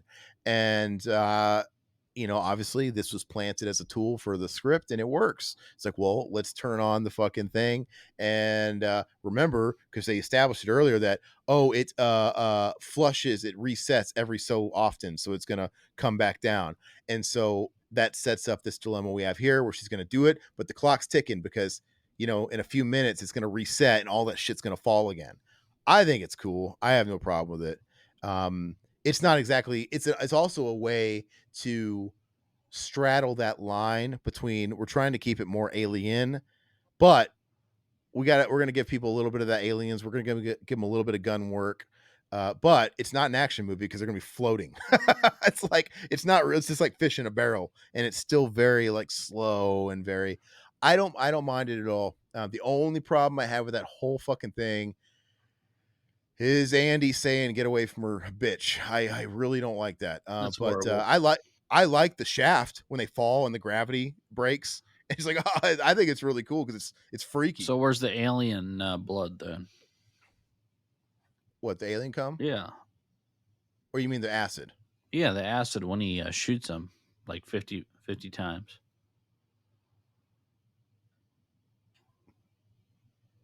It doesn't splatter. It doesn't get anywhere.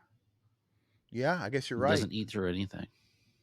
Well, I'm gonna pay. This is one of these things where you got to. Maybe I'll catch something else. Because they fall down a shaft. It's confusing because like I don't know if at that point they're still on one half of it because it's like two Romulus and Remus. So I'm gonna give them the benefit of the doubt that there isn't a hole there because they've done so well. But this is my third time watching, and I'm telling you, I keep catching stuff every time I watch it. So I'm not sure though. I'm gonna look out for it. Yeah. Yeah, Mutineer, 100%. Aaron likes the shaft. Unruly Ooh, Unruly Z, what's up? Thanks for joining the chat, man. I don't think we've seen you on here. Um, like, subscribe. OG Ripley and OG Sarah Connor are both super average female protagonists with nothing exceptional about them. They both became badass in the sequels. It was fine for Rain to be super average in this. Yeah, I'm all for it, and I love it. I think it's great. And like I said, they just put the kibosh on anybody fucking having a problem with like her abilities because, like I said, they got the tech, which is interesting because once again, Ridley doesn't like the camera and aliens, so I think it's kind of cool. But maybe like Fetty's like, you know, it'll work well in the script. Colonial Marines and the gun, it helps us get through this. I'm like, all right, whatever. Look at that mutineer. They got to stop making these alien movies. But here's the thing, they're not. So if they're going to keep making them, which they will, make them good. That's all I care about. Look, I love this scene. Kind of reminds me of the Ghostbusters it's train station cool. scene Yeah. where you see all the heads on the stakes and you just get these quick like that seemed like Fetty. Right, those zoom ins, it seemed like Evil Dead. You know, the way the Mhm. camera was going and the zoom ins, the that was like straight up Fetty horror. And so they find Kay, she's cocooned up, and Andy comes to the conclusion that, well, she hasn't been infected or whatever yet because there's no, I mean, it doesn't take a fucking cyborg fucking droid to, it's like there's no creature at the bottom of her feet. So she's not been infected. Let's take her. um and they're gonna come to like, she's gonna make it, she's not gonna make it, and then Andy's gonna present the black goo because they heard about it, whatever, and they saw what it did to the rat because we saw that the test they were doing, it regenerated the crippled rat and the dead rat, it brought it back. So he's like, it worked on the rat.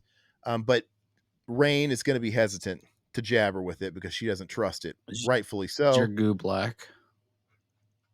No, my dad's goo was black, and that's when he found out he had cancer and Oh, had like weeks jeez, to live. really?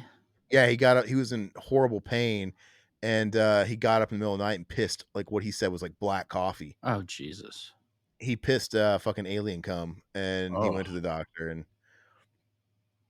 but anyway, so she doesn't wanna do it. She says, "Hey, what if we put her on ice? We get her back to the ship, and we put her in one of the pods, and we get her back to the planet they came from." He's like, "Can we do that?" And Andy says, "Well, we don't have much time." So that's the route they're going to go. Mutineer dude. Sorry, was that too much? I'm sorry. Hold on. Unruly says, yes, I also hated that Andy said the whole line. It's terrible, the dude. worst part of the Could have movie. stopped. Yeah, could have stopped at get away from her. Now you've got Andy saying that line chronologically before Ripley does. Yeah, like 30 years before, and it totally ruins it. Eye roll moment. Yeah, that's the shitty Disney thing. And you can tell, like, I want to give I love this. The alien creeping, the hiding in the Yeah, background and absolutely. stuff. That's what it should be, dude. It's like a hunter. But and it's hold on, yeah, stabbed him, impaled him. This is the coolest death in the whole film because it's classic. It's swinging him around, and it's gonna pull him up, and it's gonna impale him with the tongue. I think it's awesome. Look at him dragging up there. How that's scary shit. Some of these shots are kind of very Evil Dead. Like some of the, the way the camera follows and stuff. It's pretty neat. It works well. Like, this is cool. You got to have this at least once, and this is where we see that there's more Yeah, that because part's it awesome. Yeah. drags them up to the hive, and like that's where we get in. That it kind of raised. Look, this is gonna be pretty violent. Like that's that's not very Disney to me. It's No. pretty cool. When you get to the third act, it's almost as if, like, did Disney not review this? Because it's almost like this is not a Disney Oh, owned I company. mean, Look at this Disney and shit. Barbarian, they have other horror flicks on there. Yeah, yeah, yeah. And Disney always owned other companies. They used to Yeah, release stuff through Touchstone. They used yeah. to release non-family stuff through Touchstone, and they always had other imprints. So I'm doing my best to just kind of think of it like that. Like, they've always done this. But anyway, I but can yeah, dude, yeah, go ahead. that sorry, this is the scene where we're going to be dealing with all this stuff and the zero gravity and the shaft and all that stuff where Andy's going to say that line here in a few minutes. And it really bums me out. And when I watched it last night, dude, like I said, I enjoyed it more the second time. I was chilling out in my room here. I was kicking it up. I was eating some popcorn. I was having a great time, dude. Lights were down. I was really enjoying the movie. And then he said that line, even though I knew it was coming. I'm like, well, maybe now that I know it's coming, it won't be. And he said it. I'm like, fuck, it doesn't work. I was really hoping I want them to, he should have included, it would have been funny if he would have included like anti-Disney cut where he just cuts that line out. It's like you could choose which one do you want, no line or with the line, because I want to give Fetty the benefit of the doubt that because it's so out of place that that wasn't his call. Because like I said, Well, he's too if he's green. ever at a convention, you'll have to ask him. He's not proven enough to where they're just going to give him complete creative freedom. Disney's got their ass up in this, and they've got to approve stuff. And I know for a fact Ridley didn't approve it because that's aliens. Yeah. Literally, Ridley does not like aliens. He's like, fuck that. He's like, I should have. He didn't get the chance to do the second one. He didn't get the chance. I think that's what he said. It's not like he turned it down. I think he said they didn't offer it to me. Whereas like Blade Runner 2047 or 2047 with Ryan Gosling, he had the chance to do that and he chose to do Alien Covenant instead. And ooh, what a bad mistake, cuz Blade Runner 2049 is awesome. But, you know, Denny Villeneuve, he did great. He did so good. So I kind of like that he did it, cuz maybe Ridley would have turned it to shit. I don't know. But yeah, he made a bad choice there, but anyway, yeah. So I 100% think that's a Disney thing. I think it's one of those things where they get dailies, they give notes. You hear about that, and he's like, "We need something here." One of the guys at the table said, we should throw in the most iconic line somewhere." I'm like, "Ah, all right, You we think you could put it right here." you want to know what's funny? People are shitting on this for being a Disney film, but Disney also owns Infinity Pool, Uh-huh. the other Late Night with the Devil. Mm-hmm. They own Prey. They own, of course, They Smile, they The they own everything. Fly. I mean, The Hills Have Eyes. Hills Have Eyes too. They own all these films. Rocky Horror. Mm-hmm. These are all Disney films. And like I said, even though this is the first Alien movie they made under Disney ownership. Yeah. And but to me, the only Disney stink is the deep fake of Ian Crimes Holm. of the And the only Future. reason That's another Cronenberg film. but the only reason like I would say that is because they did that with Star Wars. Otherwise, you might not think it's a Disney thing. Yeah. But the force fed get away from your bitch thing. Um, but other than that, this is the most alien any alien movie's been in a long time. Yeah. And I'll say it again. I just burped. Sorry. It Fox was going to make another alien movie before they got bought out. Before they got bought out, they were playing around with Neil Blomkamp because Yeah. Neil Blomkamp pitched his alien, which I was excited about. I'm like, I would have loved to have seen that, and where he was pitching, I want to make a direct sequel to Aliens. Like, let's just wipe 3 onward because 3 kind of like because Ridley's mad at James Cameron for shitting all over what he built in Alien, and then James Cameron's pissed that Fincher's Alien 3 shit all over what he built up.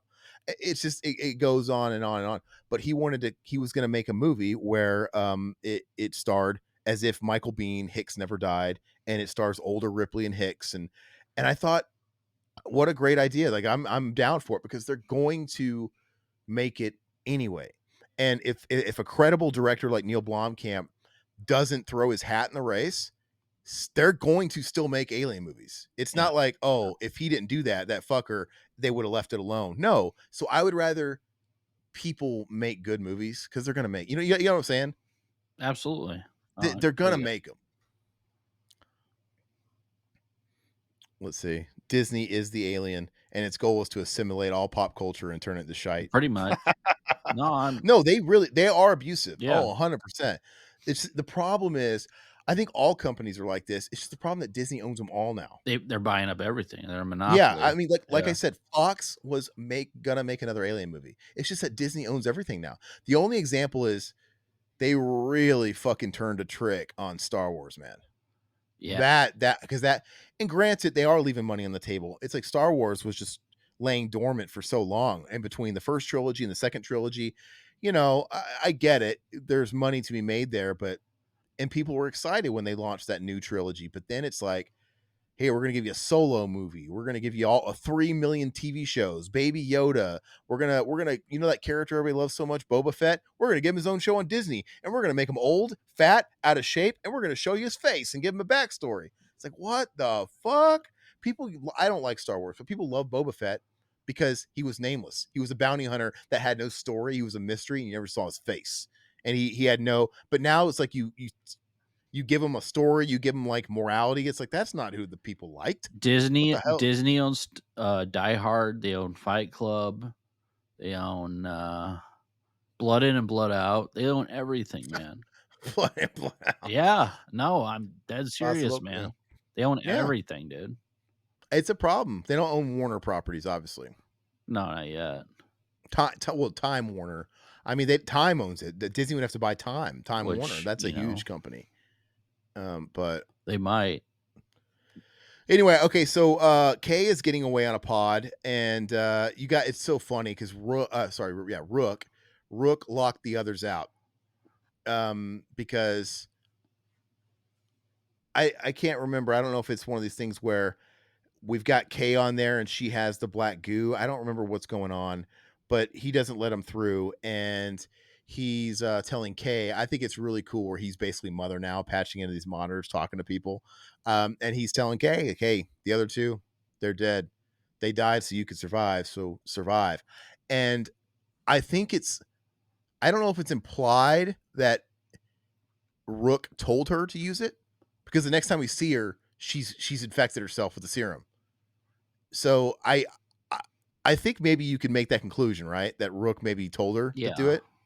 I would think so. I don't know, but What's your timestamp, real quick? oh, I don't know. Let me see. I'm at 128:32. Okay, yeah. They're looking. Okay, this we're at the slow motion, the zero gravity. Only one way to find out. Yeah, I think this is cool, man. Mm. They've never done it before. I don't. There's no hate, Eh, man. I think it would have been way boring if they just would have had them going through and plowing through them. It would have been neat, but it just would have been same. So I I appreciate it. don't It's like it, cool. but it's to each their own. It comes off a little video gamey, like it's Yeah, like we're playing House of the Dead. pretty much. No, it's kind of it's cool. No hate.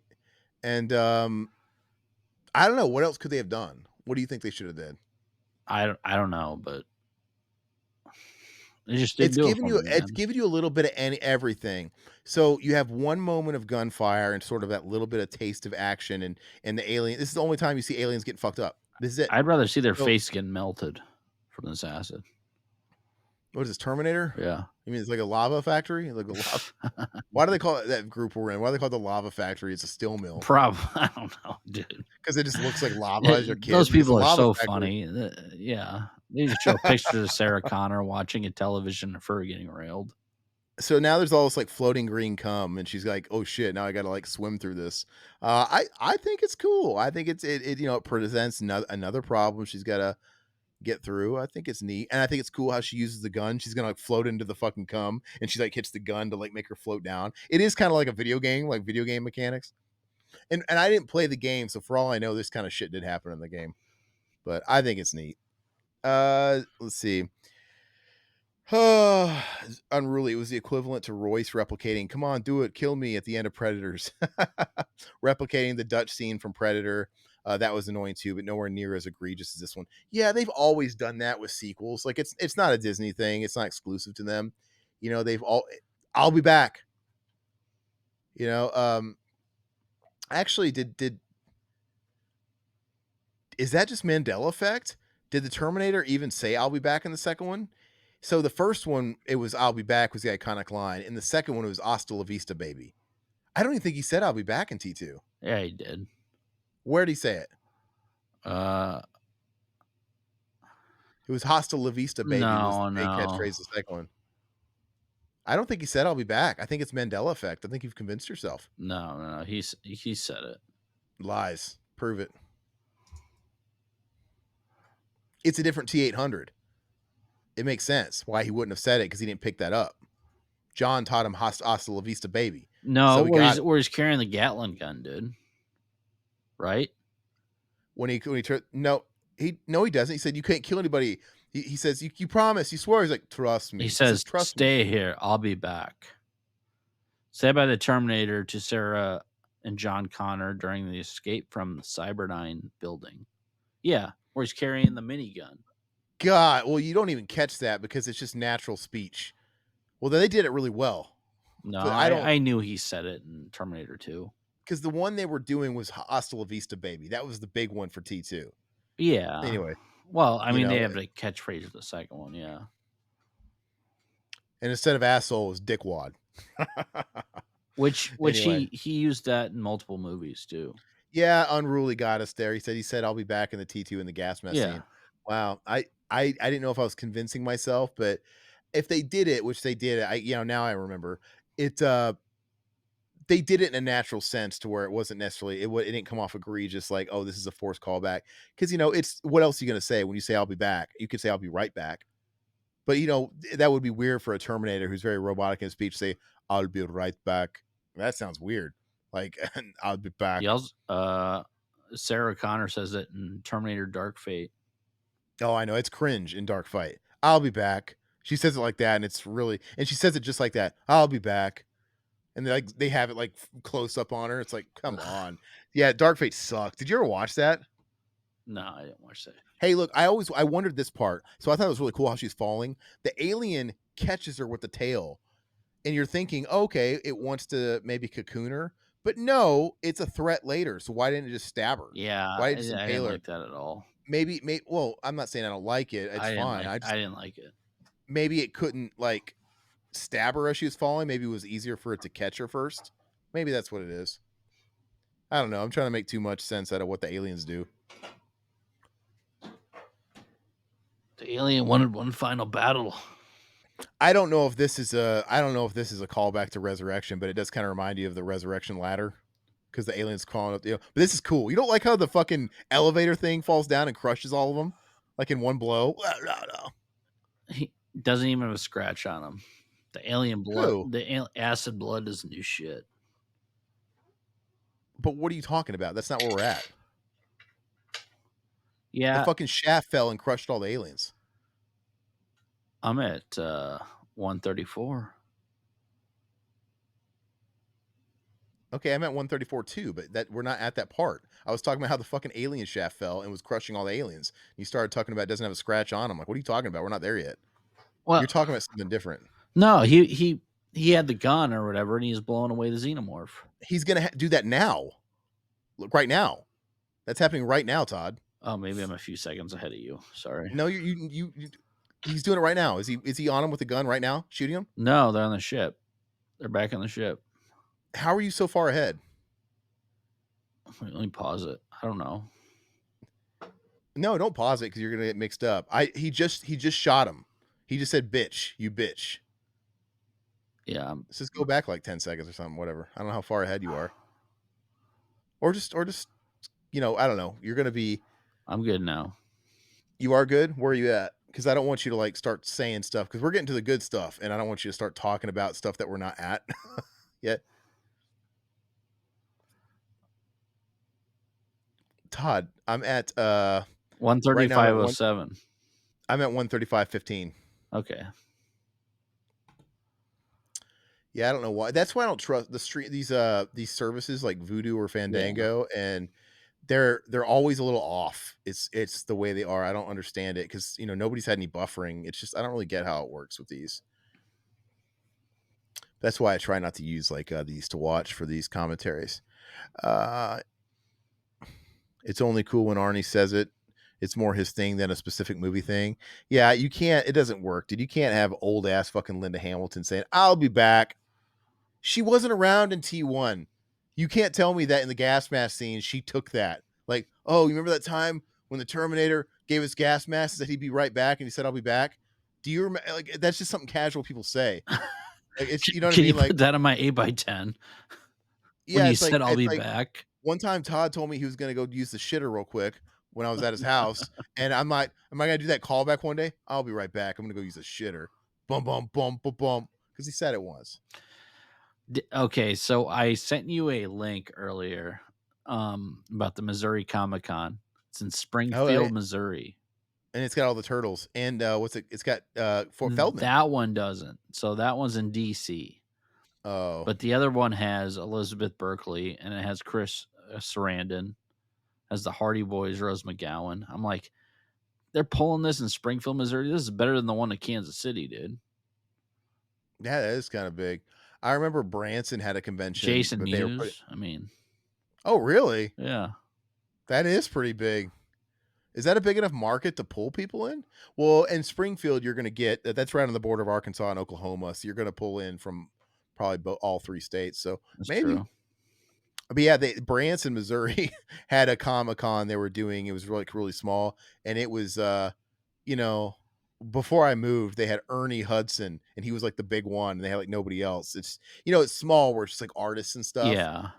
Wow. So yeah, I mean, Springfield getting those are pretty Well, the big one in guests. DC, I mean, I figured you'd want to see that because of the all the Look, turtles will be there. she's fucking them up. So they once again they do this a lot. They escaped in the pod. Look, they're gonna blow Rook up, like blasting the ship out, and he's gonna get sucked out. And I just like he's like, he's a robot, dude. It's funny. He's like, oh no. Yeah, it's He's got kinda like a lot of cheesy, dude. humanity too. I mean, so did Bishop. Bishop was very human. Not bad for a human. So now they're on their like escape ship, and we always have to have that third act. Oh, it's not really over, right? Because they do this. They did this in Aliens. Yeah. Sorry, they did in Well, they did in both. They did in Alien and they did in Aliens, right? They did the same thing in Aliens where the Queen came back. Queen And Bee. she had. Yeah, I think the big boys finally killed off the local guys. Yeah. Oh, he's talking about cons. Yeah, absolutely. Oh, Vision Con. What is Vision Con? Is Vision Con where I know that name? Is that the local con we're talking about? The No, Missouri one? no, that's Missouri Comic Con that I was talking Vision about. Con? Oh, I've heard of Vision Con though. is Vision Con in Branson or Springfield? Let's look it up.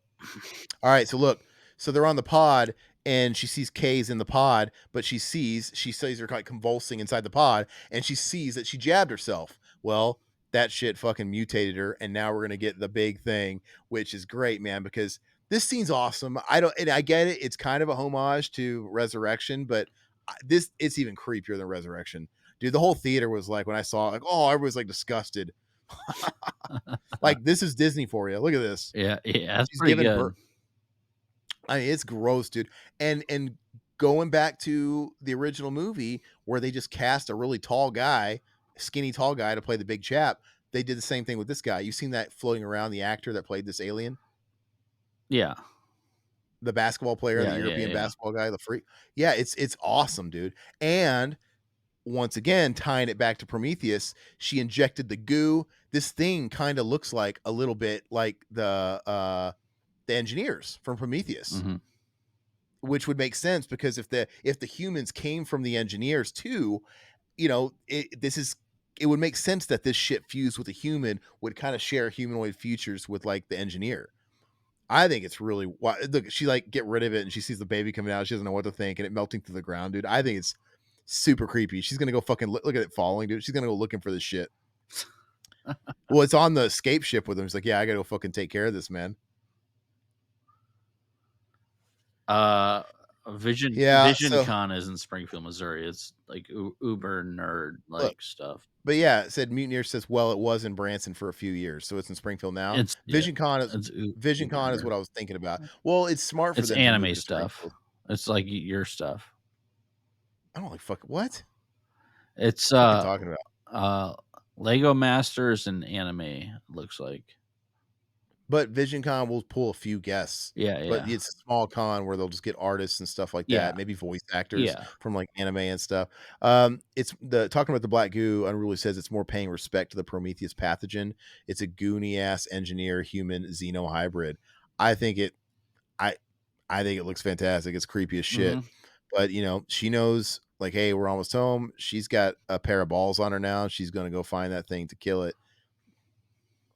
Yeah, you're right. It was more of an RPG con at first, like Dungeons and Dragons and Magic the Gathering. Fucking wizards and lizards, dude. Oh, Yeah. So what did you think when you saw this? when you saw this third act? Because they are doing the same thing they did in Alien, where there's some threat on the escape pod, but it's not an alien. Nothing got on board. She killed off the aliens pretty easy. What did you think when you saw I was this? pretty impressed. I thought it was cool, man. The whole Were you like, Prometheus and this is where everything it feels like like, that. oh, okay, this is Fetty going off the Yeah, rails yeah. because this is But I actually horror. liked it. I mean, I thought it was cool, man. This is like body horror shit. The birth and all that stuff. Yeah. And like when you're gonna see him with his mother when he comes back. So when you see that, I wanna say something about that scene. Okay. Like that's creepy. Just coming across that. Oh yeah. Come on, Andy. What the fuck are you doing, Hop dude? in the Should have pod, been there. Andy. Okay, look. So look, she's right there. She's hurting. She just gave birth, and look, she's lactating fucking goo. Look how subtle this is. Yeah. She pulls it from her tit. She reaches in. She's lactating goo. So you're going to see the monster, the offspring, as they call it. We're going to see it now for the first time. Look at this shit. And it's going to mama.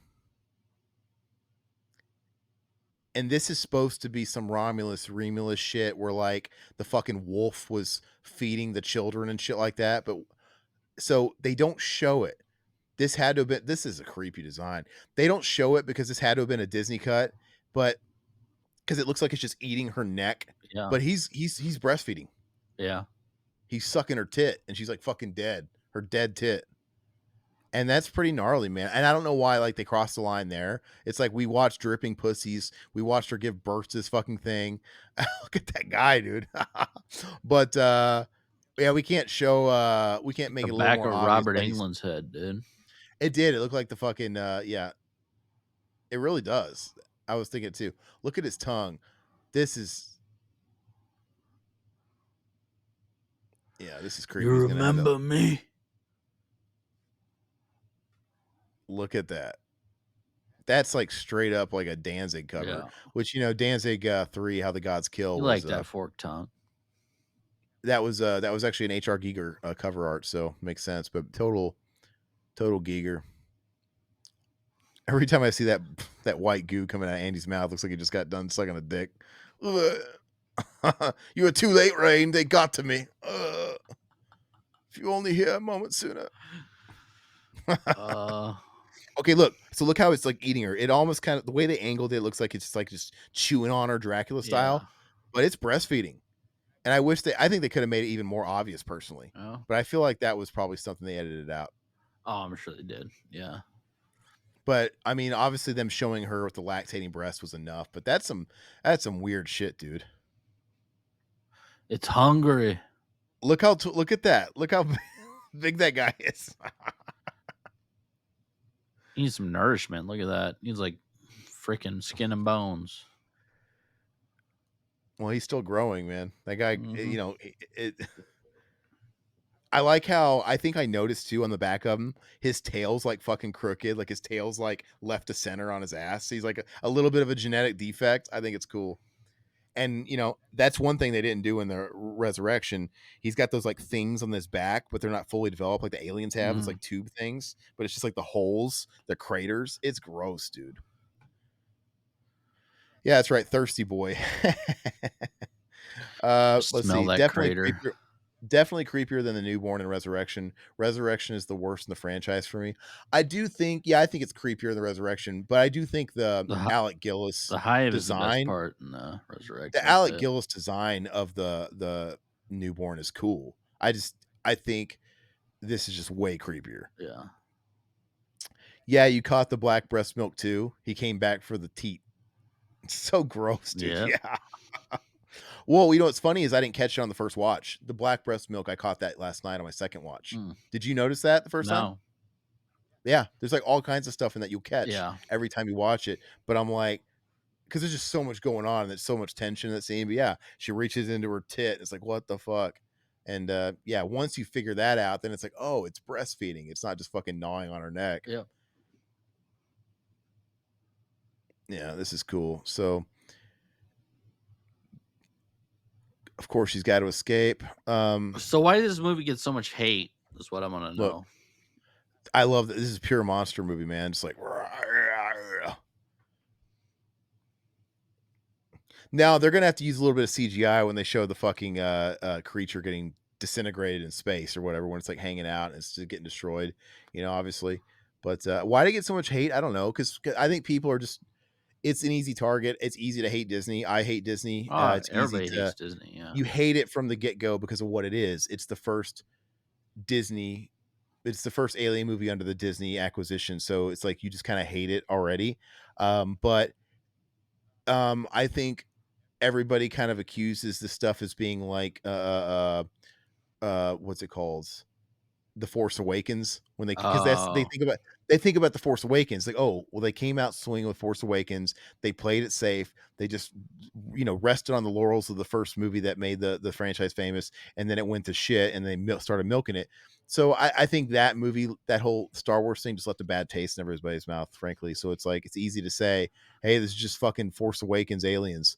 I don't think it's like Force Awakens at all. I don't no, think no. it's. I mean, I think it does its own thing enough and but you can't all the aliens are similar. I mean, half the movies take place in a fucking ship, not all of them, but it's to a degree it's the franchise. They're all going to feel like Alien. Um but yeah, I don't know. And I don't know. I don't know what there is to hate, man. I really like it. I got out of this theater. I remember when I wanted to go see it. Look, she's gonna like fling that fucking. That's like its egg. That's the egg it was born in. She's gonna like fling it at it. mm, It's gonna burn. Yeah, she's gonna utilize the acid and whatever. But look, why does it do that, dude? Ah, why is it like look up? What's it looking at? And like laughing, I dude. don't know, but he's got a tiny dick, just like Yeah, you. she's lucky. She's lucky that fucking weird egg it hatched out of still had some acid in it. How Mm. lucky for her in the script. But it's gonna burn a hole. And yeah, and this you could say, well, God, how many times can they fucking blast shit out into space? When you're in space, how else are you Kind of supposed to have kill this to, shit? right? You're gonna blast shit out into space. The they've blown they blew shit out of the airlock in the first movie. They blew shit out of the airlock in the second movie. They sucked the fucking baby alien in Resurrection like through that little hole in the compression, and they're blowing this one and it's kind of fucking it destroyed too. That was Art the Clown there, dude. Like, Yeah, yeah. So to a degree, it's always an alien movie, man. I mean, I got to give it some grace. Like, obviously, they're using CGI there, yeah. but like I said, I think this gets a glowing score on not abusing CGI, man. And The dome will crack. yeah, that looks a little I Am Legend Yeah, with that thing. But there you go. Now it's escaping, and look, she's like hanging out. I think we're gonna see her like floating above like a crater or something. I don't know. Let's see. A lot of loyalists still disown Prometheus and Covenant, so the fact that this ties to those movies annoyed those fans. Yeah, I think it did. Like that's a cool shot. I think it's really neat to see yeah, her like right above. Like that's how close they were to like the ground. I loved it. When I saw the ties to Prometheus, I thought it was great. I'm like, yes, because I was like not liking the idea that it was just it sounded too safe, So the fact that they did kind of like troll people, like remember that black goo everybody makes fun of? It's back. yeah. I liked it because I never hated like what Ridley was trying to do and build with Prometheus. I mean, like whatever. It's like if you're gonna build on it, me, I much prefer Alien by itself. I like the mystery on who the space jockey is and where all the shit. I like that. But if you're gonna fucking do it, I don't think he did a bad job. I kind of liked what he was building, and I'm looking forward to him finishing the trilogy. Even though Covenant is terrible, I'd rather him finish it than not finish it. You know, but So he's yeah, he's gonna cryo him then. yeah, because they're He's gonna together now, man. survive. You don't have to watch. You don't have to watch us. She gave him a new objective. It's like you have a new objective, Andy. It's to do what's best for us. You know, but it's great, man. I have no problem with it. They have a great droid. But the droids usually are. The only droid I don't like is Winona Ryder. That's a paycheck part, dude. Like in Winona Ryder's in the movies that she's good in, she's good. She's fine. Like her acting is like, dude, she's like she can't get off that set fast enough. Yeah, she's horrible in that movie. Yeah, and, but everybody else, I mean, Michael Fassbender, he's the highlight of the other ones, dude. His David droid, and his David droid is fucking sinister. It's funny though because Prometheus and Covenant, those take place at the start of the timeline. So maybe that was the thing. It's like David was extra evil and sinister, and he was all self-aware. Then you have like the Ian Holm, his model was all fucking devious. And maybe by the time you get to Lance Henriksen, they're like just cuddly teddy bears. But I like they also do the Prometheus thing when Rook is talking about the goo and all that stuff. He's like when they extracted it and they found the Prometheus serum, they're talking about the creator, like the Wayland, and it's kind of a callback to Prometheus, where Wayland was looking. This should be for humans. Like he wanted to live forever. He wanted to cure his ailments and stuff like that. So it's all tying into the lore, and I really dig it. This actually makes ever since I saw this the first time, it made me want to go back and watch Prometheus and Covenant again. And I have them on 4K, and I haven't watched Prometheus on 4K since I bought it, but I want to go back and I want to watch those Yeah, again. I need to rewatch Prometheus. That's for And sure. it actually would be cool to kind of once we have a couple more movies, because I know it'd be interesting to kind of watch the series like just the Ridley arc, like kind of ignore everything else, like just watch Alien, Prometheus, Alien Covenant, and then like these Romulus movies. It's kind of interesting because I do like Ridley's vision for the aliens better. I like how I like the egg morphing thing. I like the robotic thing. I like the staying true to Giger's design. I love Aliens. James Cameron Aliens is perfect 10. It's still great, but I think everything after the first Alien movie, I Original just kind of Alien's better. I me too, but I'm saying everything after the first Alien, I just kind of take as fan fiction. Yeah. Like, because I just don't take it that seriously. Because I even everybody loves Cameron's Aliens, but I still don't. I still take it as a piece of fan fiction because it deviates from what the first one started. So the only true Alien movie for me is really the first one. So from that point, like, I'm not going to get bent out of shape. I'm not going to get bent out of shape over Resurrection. I'm not going to get bent out of shape out of this because once again, in my heart, the only movie that really matters, like at its core, on like cultural importance is Alien. So if you're just gonna give me like fan service movie, just make it a fun movie. And this movie did that in spades. I said before this movie came out, all I wanted out of it was I just want to see a fun Alien movie in the theaters. I just want to have a theatrical experience where I see a fun Alien movie and I want it to feel like an Alien movie. I don't expect it to reinvent the wheel. I don't expect it to be better than the first or the second. And I, I got exactly what I wanted to. I got exactly everything I wanted. Yeah. So it's probably the third best. Like I said, I have a soft spot for three. But you know, it's probably it's you know what I have to say, it's got to be better than three. Three's got a lot going for it, but three is slow. It's got pacing What would you issues. give this out of 10? Well, I'm an Alien fanboy, so keep that in mind. So I'm going to give it an eight. And maybe over time that might change, like, because I liked it even more the second time I watched it, and I watched it with you a third time just now, and I was enjoying seeing all this stuff and picking all this stuff. I was seeing stuff I still didn't notice, and supposedly there's other Easter eggs I haven't found yet that people say are in it that I haven't seen yet, but I'm still looking for them. And this might be one of those movies where along the lines I might bump it up to a 9 because I just like this series, and I usually grade on how much fun I have with a movie. And so, but it's an 8. I'm gonna give it an 8. Now we give it a. I, I would give it a 7. I enjoy this movie. I give the first one a perfect 10 out of 10. That's my favorite of the series. what do you give Cameron's? I give it a 9 out of 10. I like Cameron's, I but think Cameron's is also a 10. I mean, for what it is and what he for did, I me, think for me, it's a 9 out of 10. it's But just a completely different type of movie than the first movie. yeah, And Aliens does have comic relief. You have Hudson, game over, man, game over. He's got like those one-liners you hear on like Alien, Terminator, and stuff. And you didn't have any of that in Ridley Scott's Alien. It was very serious, yeah, and that's why I hate the Andy line so much, because yeah. that is deviating it from the vibe of Alien.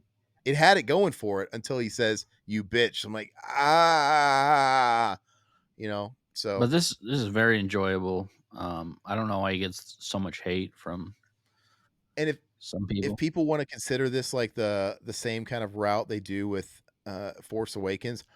If they do, well, then this would be considered their safe movie.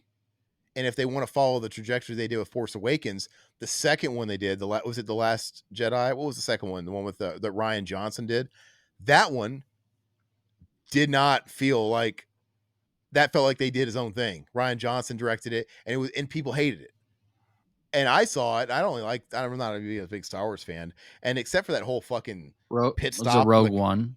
No. no, Rogue One was the prequel, but people love that. Um, No, I'm talking about the trilogy. There's Force Awakens, Last Last Jedi, Jedi and and Rise of Rise of yeah, I never Skywalker. watched any of Rise of those. Skywalker is fucking horrible Yeah.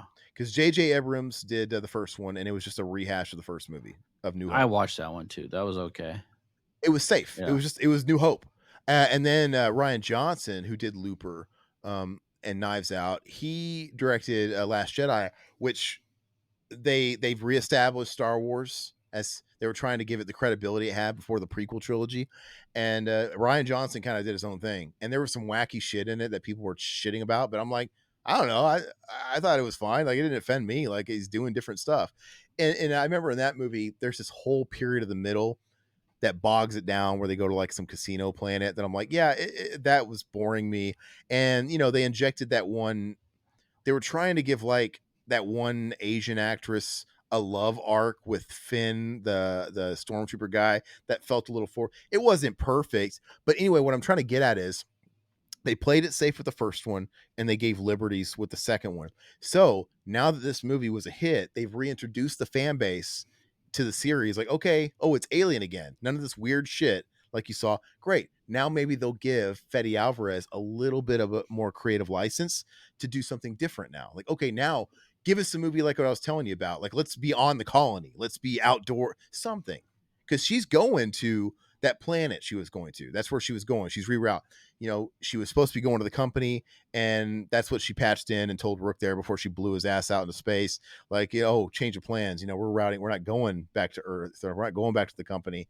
They're going back. So a sequel, what I would assume would unless they pull some shit where like Whale and Utani apprehended it, because that's what they always do. It's like Ripley was floating out of space, and then they sensed her in the atmosphere, and the company brought her back. Right? So just because they were going to the planet doesn't mean that's where we're going for the sequel. Like she'll be floating around. She's asleep for 9 years. She might wake up on fucking Earth or back on the mine planet.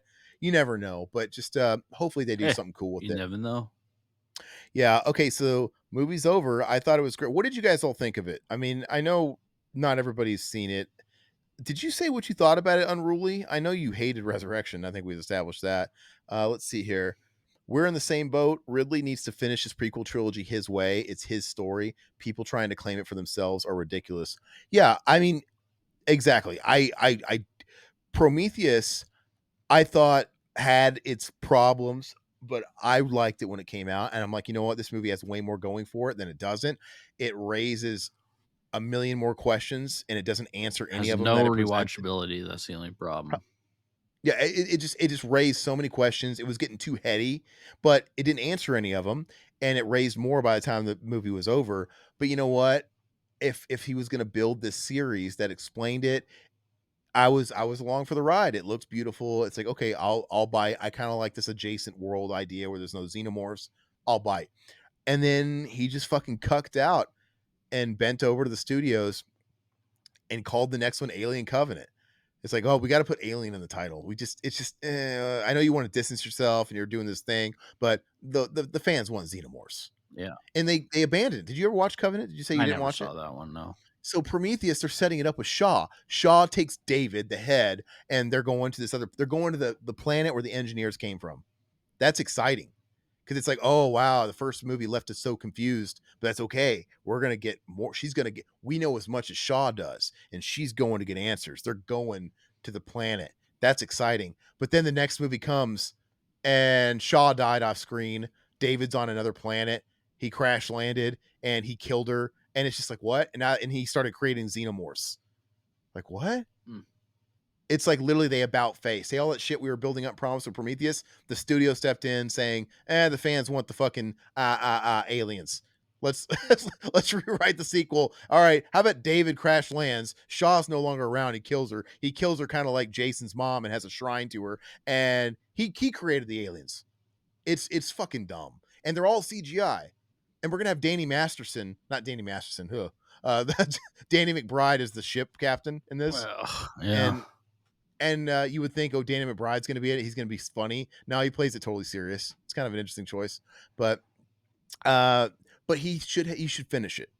Even if the last one sucked, I think he should finish it. I don't want to see it get finished through these movies. I like how these movies are classic Alien. I want Ridley to finish the Prometheus thing and make it far out fucking Wild Ripley. Like he should keep going with that and let this be in its lane because now we've got the Romulus thing. It's cool. We still have a mystery as far as the space jockey. The space jockey is massive compared to the engineers we saw in Prometheus. Yeah, it's like a giant statue. When I was a kid, I thought it was a statue. It was so big, like a fucking giant Roman statue or something. I didn't realize it was like a creature, but it's huge. There's a big piece of the story still missing. Yeah, on that particular jockey, because the jockey that they found in Prometheus was a completely different one.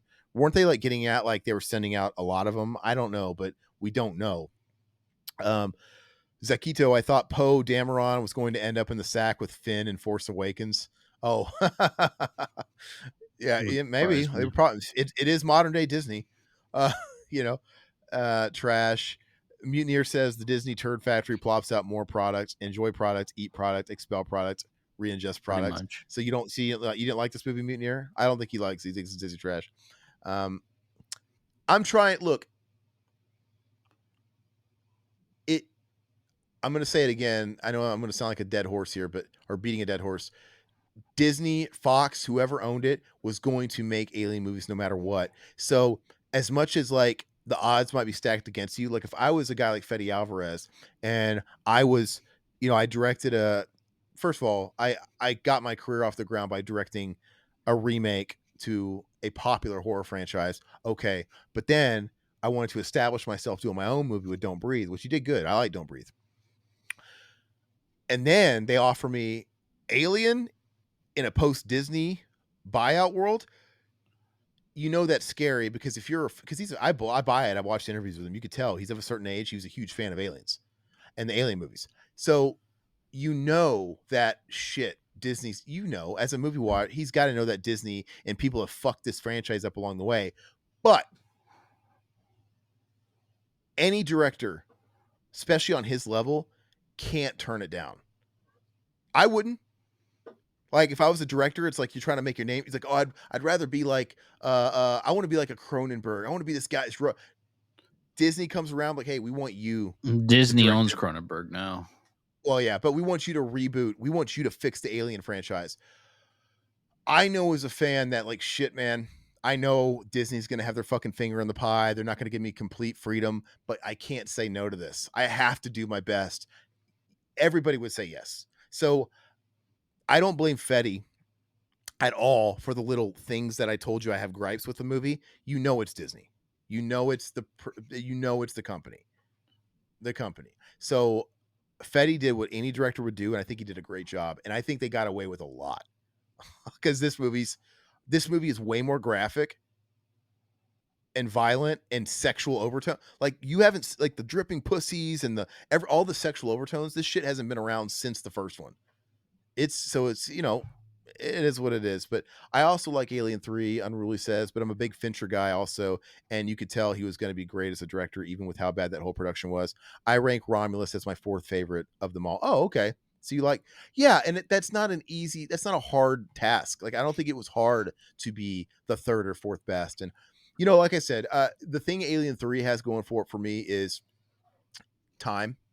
It's got nostalgia, Yeah. right? It's like I've lived with it for 30 years. So, that's where I could see me watching Alien 3 sometime and be like, you know what? This movie's comfort food.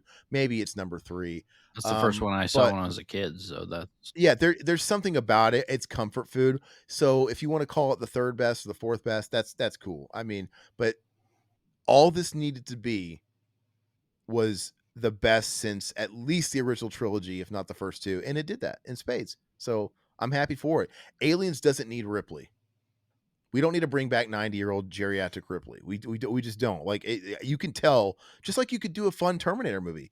They're going to bring back Terminator. Yeah, if I had my way, they would have let it die a long time ago, but they're not. So if they're gonna fucking keep going back to that well, at least somebody do it right. I think they could take a stab again at the Future Wars because they fucked it up with that Christian Bale one. They fucked it up There's because as there's you're a kid, promise. I thought it could have been great. oh, it was terrible. It was I PG-13 too. I know. And it looked terrible. It was ugly. It just it had that weird ugly ass brown color grading to it that was popular at the time. It was disgusting. It didn't make us feel like we were in the first two movies when you saw those like sequences in the future. When you were watching T1 and T2 as a kid and you saw those like glimpses of the future war, you dreamt about like, man, someday they got to make a movie like with that. And then when they do, it's terrible. And you got a CGI Arnold walking around naked. It's fucking terrible. But I think it's been long enough. I think somebody could go back to that and try to make that again and make it good. You don't need Arnold attached to it. You don't need Linda Hamilton. You've already got the story. Give us a good, if you're going to do it, that's where they should go. They should do that and do it right.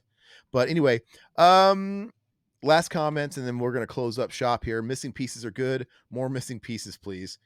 Yeah. I don't think Mutineer liked it. But hey, to each their own. That's all Yeah. great. Thank you everybody for joining us.